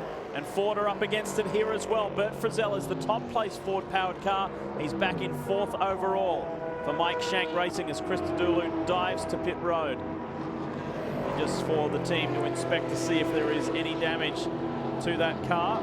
Very confident young driver, has certainly shown his form in the single-seater ranks, and this is a big adjustment for him. But the 61 car continues to have a very strong run here today. But right now, Bert Frizzell is feeling the pressure. Right behind him is Ryan Dial. This is battle for position, and in the mix as well as Angelelli. Angelelli suddenly coming alive. He's up in the top 6. Max has been out there, sorry Dawes, for many, many laps. So he will be the first one out of this group that will need to come in for fuel. He was the first of this front running bunch. He is back on the lead lap, but he needs a caution badly as well. Yeah, it's kind of a death spiral with that car eating up its tires. The harder he drives, the faster the tires degrade. So, you know, what do? You need a caution. Well, the key is I think Max needs a pit stop. I think the other guys probably do not. So even though he's looking pretty good right now, that last splash and is going to cost him dearly in terms of track position. He needs a lot of help with a long caution, and we keep saying we haven't seen one here today. We don't expect any. Just 4 cars of the 34 cars that started are out of the race. Jordan Taylor and the Racer's Edge Mazda due to that fire. Bryce Miller with a gearbox problem. There was a big oil leak problem on the number 9, the Rolex 24 winning car. We understand that the LG Motorsports car has recently retired as well. So attrition rate not too bad, and still 0 cautions. We have run green the entire way. Wow, look at that. Bert Frizzell takes the high line, Ryan Dial the low line. But what a performance by this Starworks team.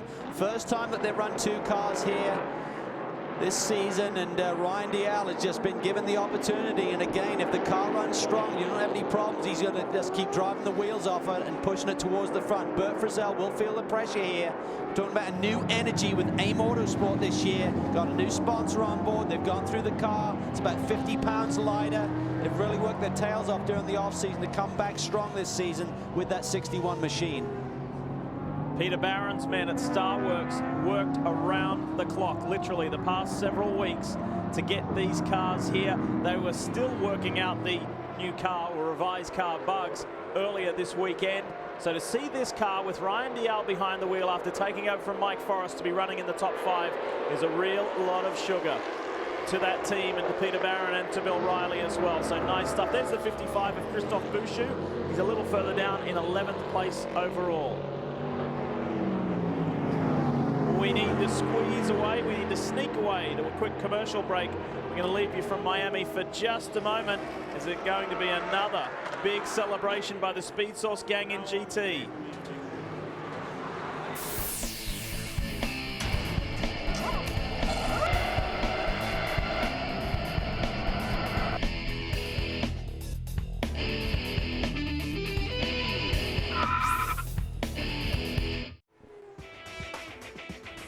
Our final reminder about the special Dempsey Racing Edition Mazda RX-8 designed by Chip Foose that you could win.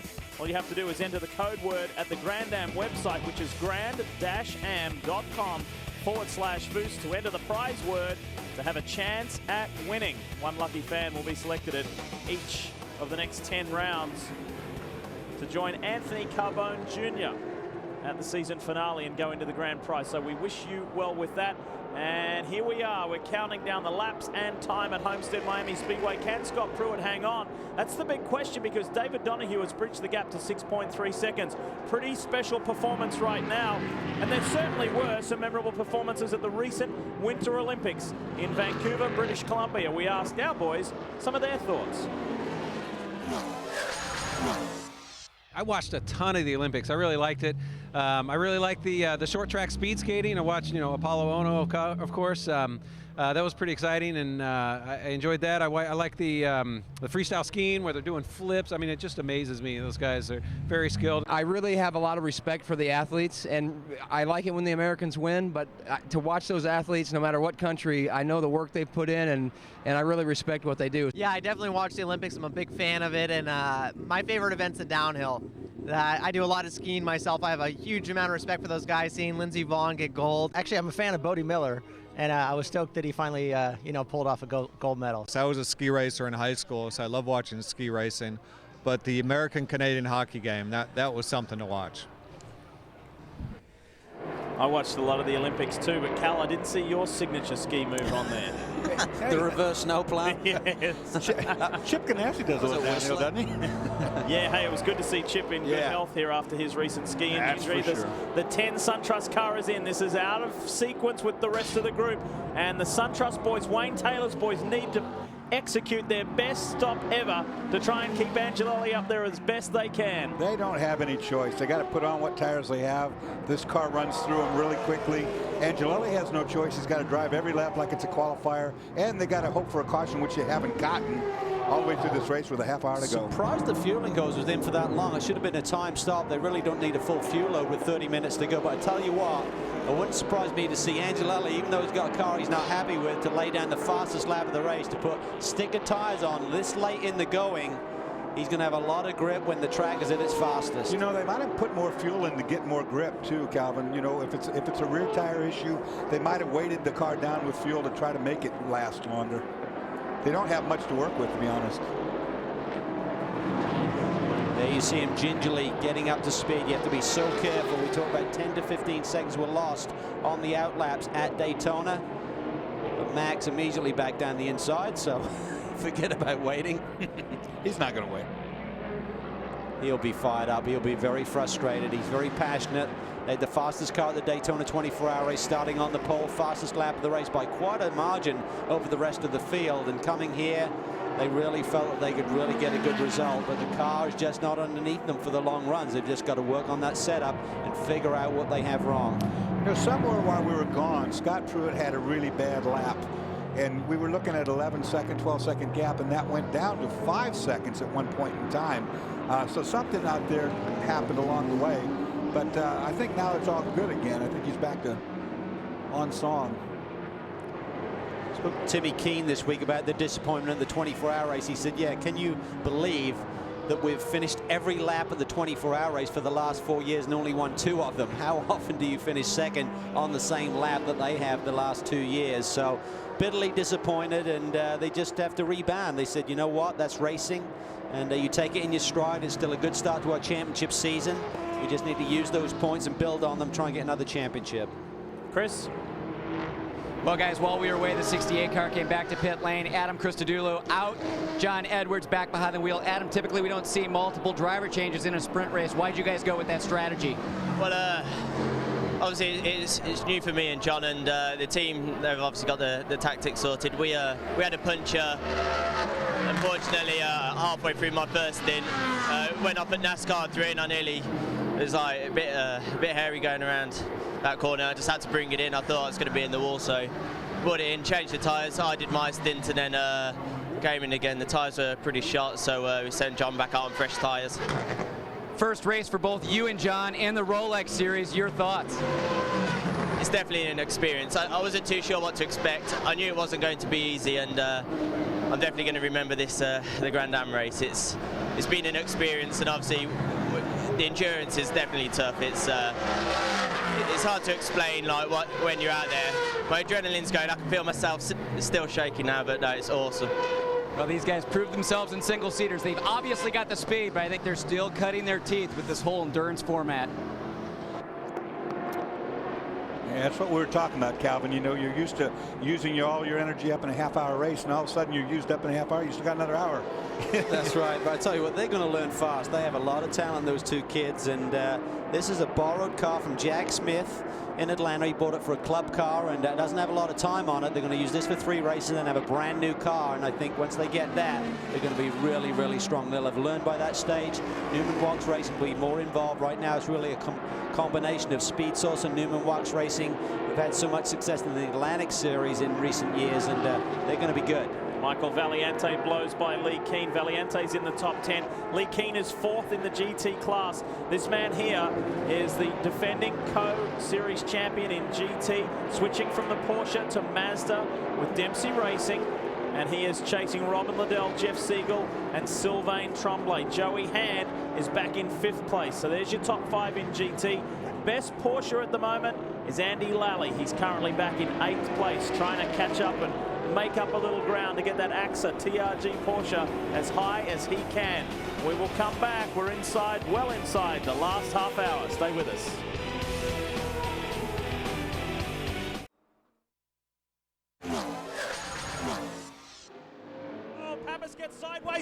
Magnussen pounces. He sticks it on the inside and he's through. There may have been contact there. They definitely got together. It's really tight right there.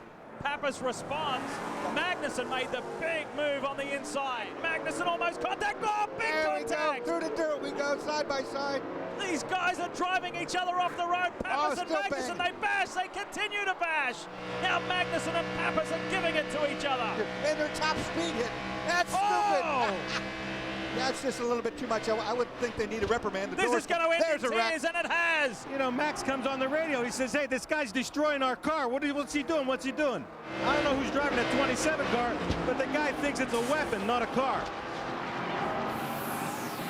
Remember those days. Remember those days. Cal and I spoke with Jan Magnussen earlier in the week about it, and he said, hey, it was one of those things, but at the very end, he said, when I knew my car was done, he said, I'm going off, you're going off too. That's what they call commitment. That's what that is. Guys, full course caution. First one of the entire show, and it's for debris on the racetrack. 22 minutes to go. First full course yellow. Let's go to the Ganassi squad with Chris. Well, guys, everybody's going to slow down. Memo Rojas kind of looking around, trying to see what's going on there. Memo, you had a great run in the car, but pretty aggressive on that opening lap. You kind of dodged a bullet with no penalty.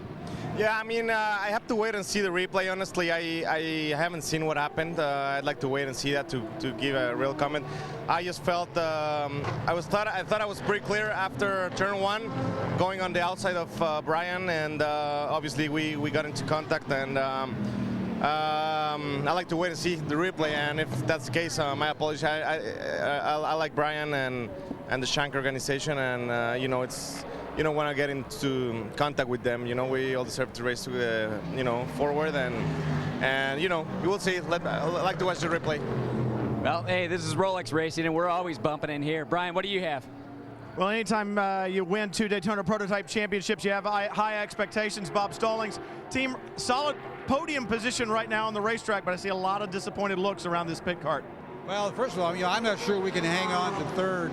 We took all the aero off the car to try to run with these guys. But anywhere there's a straightaway, we're in big trouble. We just don't have the power. Unfortunately, we took the aero off the car. They're killing us inside. We still can't run with them on the oval. So, and this yellow is going to kill us. Not very happy. Yeah, I saw the flag come out and you shake your head. As you look towards the rest of the championship, I know that the economy has been tough for everybody, and even you guys said, hey, we may need some help as we go forward. As you look down the road, any more sponsors in line? Well, we've got about 3 irons in the fire. Actually, I got one deal that I think might work for us. Yeah, our intention is to run the whole year. I mean, our intention really is to try to win another championship, but we got to figure something out about this motor. Yeah, this team doesn't come to the racetrack, guys, and not try to win. And as they look forward to the rest of the season, they're trying to find another bullet to put in the gun. Brian, is that your brother? You're talking about my hair. So the debris that needs to be gathered on the racetrack with 20 minutes to go. We're under a full course yellow. Field will come together. David Donahue says, yes, thank you. This is what I needed. Angelelli says it'll give me another shot as well. We're going to have a mad scramble to the end. Don't miss it.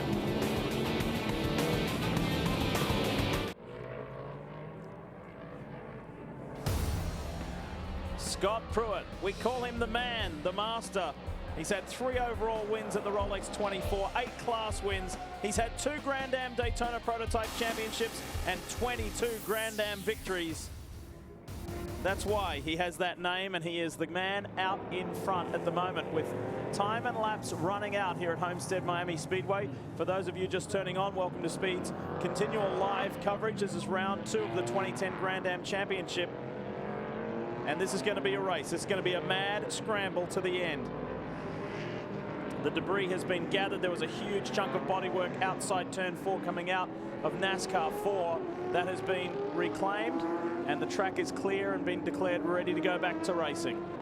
One thing that's not clear is David Donahue's path to the leader right now. Is the 6 car, I believe it is, in between he and a charge at Scott Pruitt, so we'll have to wait and see how that one plays out here. I wonder what his teammate Darren Law thinks. Here's Darren. Well, Darren is definitely happy about this yellow, but Darren, we're seeing louvers blown out of the front ends of all these cars. We typically don't see this much pickup in a short race like this. Now that we've had this caution, those tires are going to be really dirty because nobody came in. What's it going to be like to clean them off? No, it's going to be tough because the pickup makes it so hard to steer. You lose a lot of grip. They're going to be a lap and a half before they have literally any real grip. They're going to be very careful for sure. Is there anything these guys can do right now to try and clean those tires up? Yeah, I mean, the usual thing, scrubbing the tires, weaving back and forth, on the gas, on the brake, you know, trying to work the tire hard, but you're still going to have some no matter what. But still a lap and a half of skating around. Yep, I say that's right. So Joao Barbosa in the background there. The 9 is one of our 4 retirees from this race. So no Action Express victory here, no back-to-back victories. But you remember last year, last fall here, the famous 59, Barbosa and Hayward won. They drove it to victory lane. Can the 59 repeat?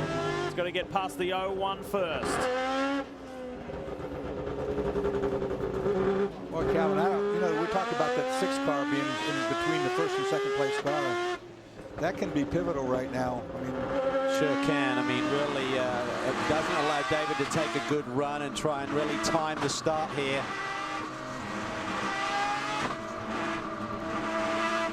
Remember in round 2 last year, we had that incident where David ran over the top of Scott Pruitt, and then the ensuing discussion in pit lane afterwards. So hopefully nothing like that will happen. So Scott Pruitt, he's been here many times before, needs a good clean run here. 14.5 minutes to go to the checkered flag here in the Grand Prix of Miami. The second place car in the race is the third place car you see. David Donahue's got to find a way around Michael Valiente in that 6 car, and he's got to do it on this lap. There's not enough time left in this race to be monkeying around. I mean, you're going to have to get there. Michael Valiente's a lap down, but he doesn't have to pull over. He's actually 2 laps down. He doesn't have to move out of the way. And Donahue will have to keep an eye out for the likes of Gurney and Dial and Bert Frizzell, the other cars on the lead lap. One thing I'll say about Michael Valiente, I mean, sometimes you get that payback. He may need a favor from David Donahue. And here we see a great battle, the 69 and the 70. This is for the lead. Jeff Siegel takes over the lead from Sylvain Tremblay in the late going. And that could be nothing more than who got the tires scrubbed it better on that restart. How far back is the 57? Where is Robin Liddell? Where is Lee Keane? And don't discount Joey Hand in the Turner M6. So both classes turning on good racing, but has Pruitt got enough of an advantage to skip away very early on this first lap on the restart? Yes is the answer. Look at the Telmex BMW fly. Well, he was opening up a gap anyway before that caution. I think he's got a lot of race car under him still. David Donahue has not found a way by Valiente yet. Remember, BMW in Daytona Prototypes has seen victory lane here before in 2007 with Billy Oberlin and Matt Alhadeff. Donahue, there you go. move. There you Well go. done. And Valiente let him have it. Yeah, that was cool. Gentleman. He moved over for that. They're all races. I mean, your day will come. I mean, certainly Mike will be bitterly disappointed from that opening lap incident, but he's just got to wait, you know, and let David have a go at the leader here. Pressure on Gurney. Dial is only half a second behind the Red Dragon. So the Gainsco squad coming under pressure, as Bob Stallings indicated. Not happy about this yellow flag. We didn't need it. Pressure really on. Now for David Donahue, he's got to show us what that Brumos Porsche has left in it. I mean, it's right down to it now. He's going to have to run down Pruitt, and that's not easy to do. It isn't, but we know that this Porsche really seems to excel on this nature of racetrack. It really likes to wind it out, get those RPMs up in the 9,600 range, and then it really sings and performs. Big finisher is Ryan Dial. He knows how to get this job done. He has had victory in Daytona Prototypes with a BMW power plant. And let's not forget, he won the Rolex 24 with Action Express. He's in the zone right now. And he can see that Gainsco Auto Insurance Chevrolet powered Riley. He wants that position. Alex Gurney right in front of him now. He'll be very aggressive in this traffic area. What a job by this Star Works team, really rebuilding 2 cars here in the last 2 or 3 weeks. Just a tremendous amount of man hours to really get both these cars on the grid here for today's race. And this would be a great payback for them if Dial could get on the podium. Here comes Christophe Bouchou up the inside. Christophe's not on the same lap as these guys, but as we saw at Laguna Seca last year, he doesn't care. He's racing himself. He wants to get as high as he can and get that Crown Royal Level 5 car all the way to the front. Gurney needs to watch out because he's going to be super aggressive there, trying to get track position away from him, even though it isn't full position in the race. Up onto the banking. Just over 10 minutes remain.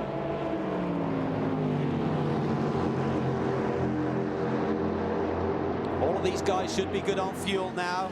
Everyone's a little bit tight, but I think they were good, and now it'll allow them possibly to run full rich as we had that caution period. Just get the hammer down. Maximum fuel, maximum power. In GT, Siegel has skipped away. He's already put 2 seconds on Tremblay, and Liddell is a second and a half further back.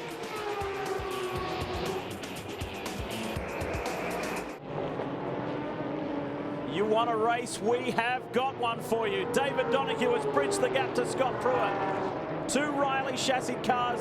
The lead one BMW power, the second one Porsche power. Both had disappointment for different reasons at Daytona. Will they convert it to joy here in Miami? This is where this 59 car really starts to sing, Dorsey. Yeah, get that 9,600 RPM flat 6 motor wound up, and Buddy will go down this front straightaway.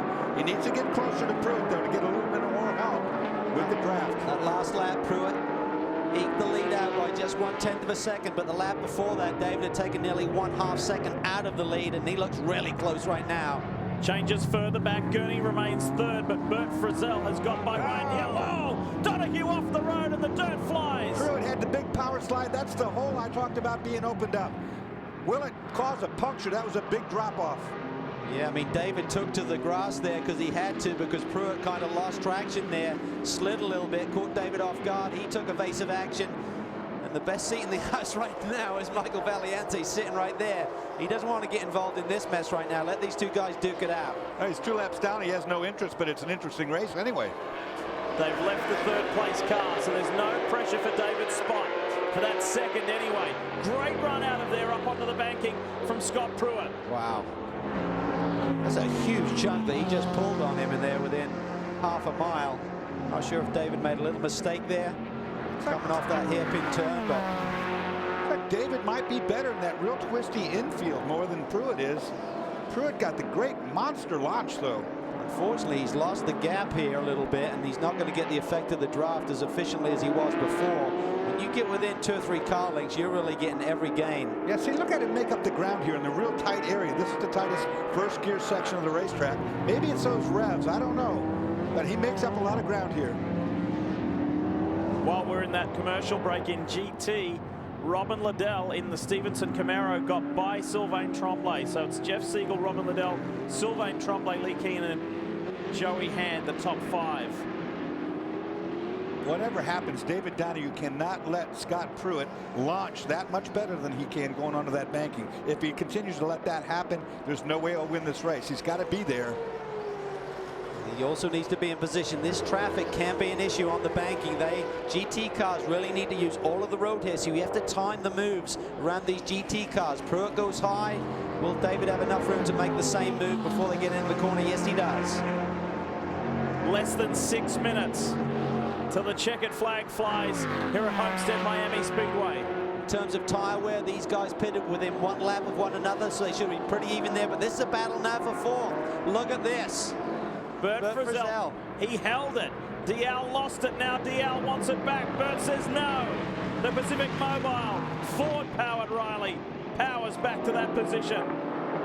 What a way to come back to the series for the Canadian team. Yeah, they are pumped up for this season. They really feel that they've sorted out some of their problems from last year.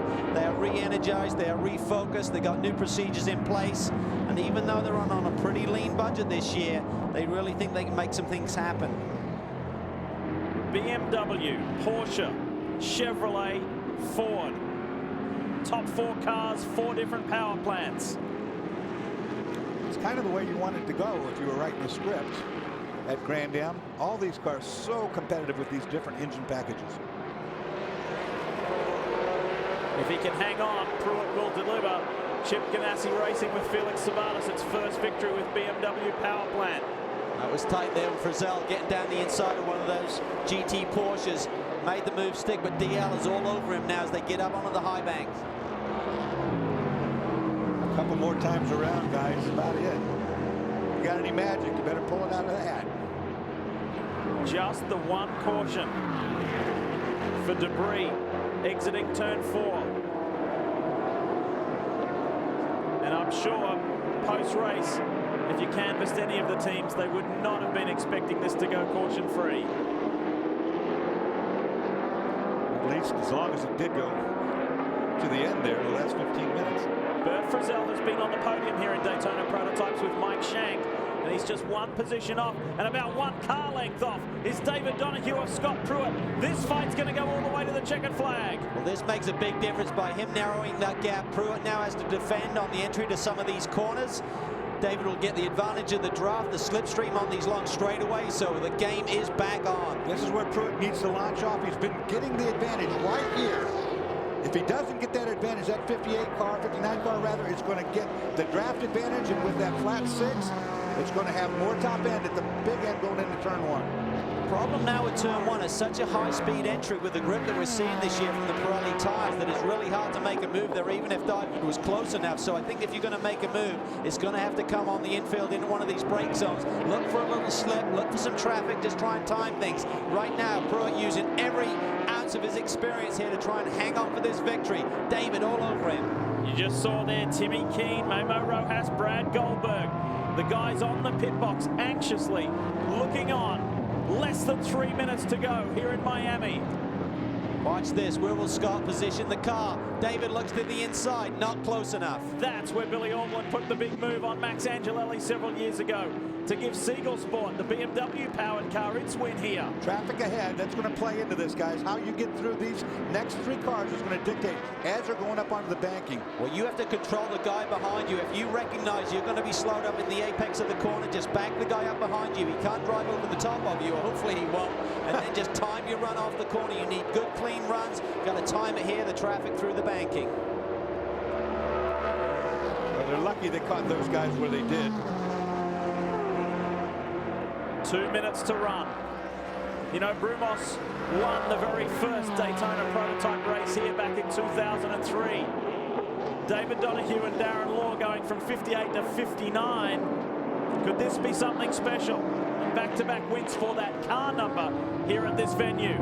Look at this. I tell you what, Pruitt seems to have a bit of an advantage on the straightaway, but David is all over him. We have to think about the different aero configuration that the teams run for the race. Maybe the 01 car's trimmed out a little bit more, but David looks awfully strong into the brake zones and certainly through this twisty stuff. Unfortunately, the checkered flag isn't here. And for David Donahue, he's going to have to find a way to be equally good on that banking run to the start-finish. I think for him to win this, he's got to make a move right here, Dawes. He's got to do it down into one of these brake zones, but he can't afford to wait. It's now or never. Or that traffic in front of him. That could play out.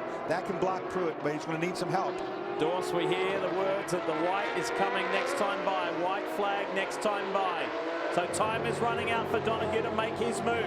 Will this GT traffic have an impact?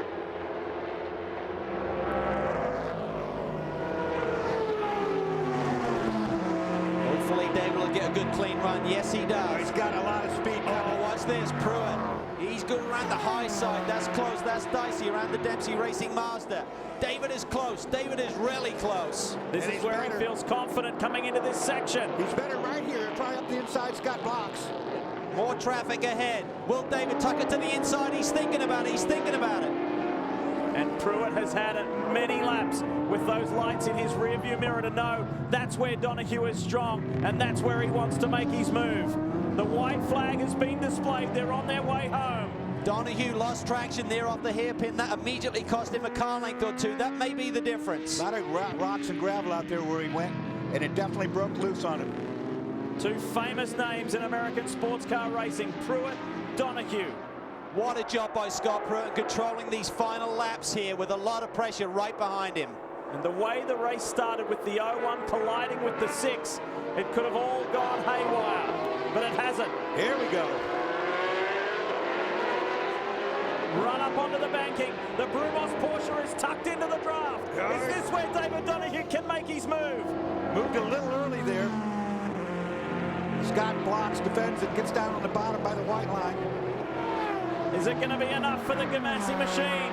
Scott Pruitt comes out of NASCAR 4 and turns Daytona disappointment into Miami joy here at Homestead Miami Speedway.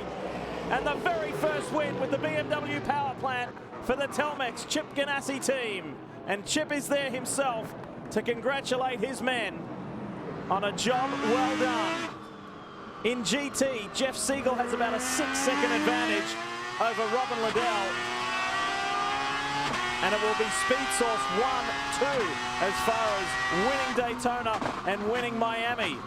He's not quite home just yet, but what a performance from the RX-8.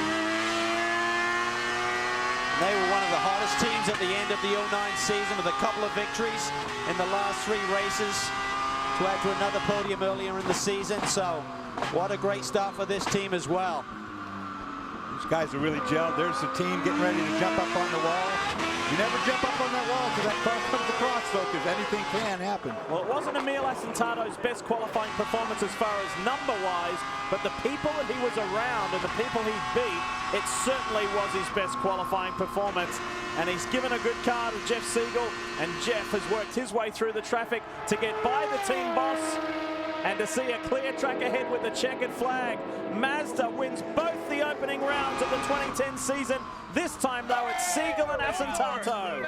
They go back to victory lane for Speed Source and for Mazda. And when we come back to Homestead Miami Speedway, we'll hear from our victors.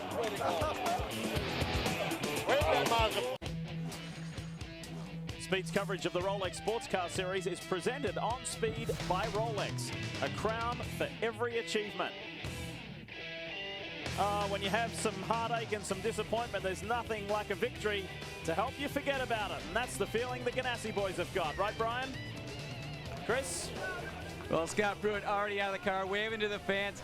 Scott, it looked like the 59 car had this thing sewn up that first half of that race, but then the 01 just came alive. It did. Hi to my family at home. It was incredible. The Ganassi guys did a great job. Telmex car ran great. A lot safer for Pirelli. They've really stepped up their tire program this year. But it was a nail-biter at the end. It was kind of hard to see, and if you got offline a little bit, it was real slippery, so I was really trying to be careful but be aggressive at the same time, and fortunately it paid off, but man, it was close. I mean, Donahue was all over you those last 10 laps. How did you keep him back there? Well, you know, it's difficult to pass anyway. I mean, this is a difficult track to get along. Memo did a great job. It wasn't a matter of trying to keep him back there. It was a matter of just trying to keep smart and make good moves up through traffic and the track itself. Well, second at Daytona, first at Miami. Last win for those boys, Mid-Ohio last year. It's the 24th Grand Am DP victory for Ganassi, 23rd for Scott, and the 10th for Memo Rojas. Well done to those boys. David Donahue, Darren Law, super performance, and the defending champions in third. How about the AIM Autosport gang finishing in fourth ahead of the new team there, Starworks, for Mike Forrest and Ryan DL getting a top 5 on debut. That's pretty impressive. It is, and Angelelli recovered nicely. He and Ricky Taylor finishing inside the top 6. For Emil Asentato and Jeff Siegel, and that's the 11th GT win for Speed Source overall. It's the 4th class win for those two boys. And I'm pretty sure Robin Liddell and Andrew Davis will be pleased to get the Stevenson Camaro up there. And then the first Dempsey Mazda of Guay and Keane getting on the podium. Nice work. But let's hear from our GT winners. Well, Lee, there was a lot of celebration at Daytona with a Speed Source victory. Speed Source back in victory lane here at Homestead. Emil Asentato, you had the first stint in the 69, and what a great job. I know there was a lot of traffic out there. How difficult was it? It was very tough at the beginning. The track was pretty slick from the previous race. We had a lot of understeer, had to work through it, but we kept it safe, got into Jeff's hands, and what a great job we did finishing this race, didn't he? Yeah, you handed it over to a guy who knows how to get the job done. Jeff, for you, difficult, I'm sure, because of visibility going away, but tire wear and those long stints, how was that? Yeah, our car was set up really well. We worked really, really hard on this little Mazda at the shop. The guys put in a lot of long hours setting it up, and it came good. So the tire wear was good. You know, it was just up to me to kind of click off laps, and my man Haskell back there is just begging for some attention, so thank you to him. Couldn't do it without him. And congratulations to Speed Source. Back in victory lane. Well done, boys, and we review the GT points after 2 of the 12 rounds, and it's tight between Mazda, between Speed Source and Stevenson, and then you've got Andy Lally, Ted Ballou, and they're just 10 back. So that's the way it looks after just 2 rounds, and in Daytona Prototypes, a 6-point advantage to Memo Rojas and Scott Pruitt.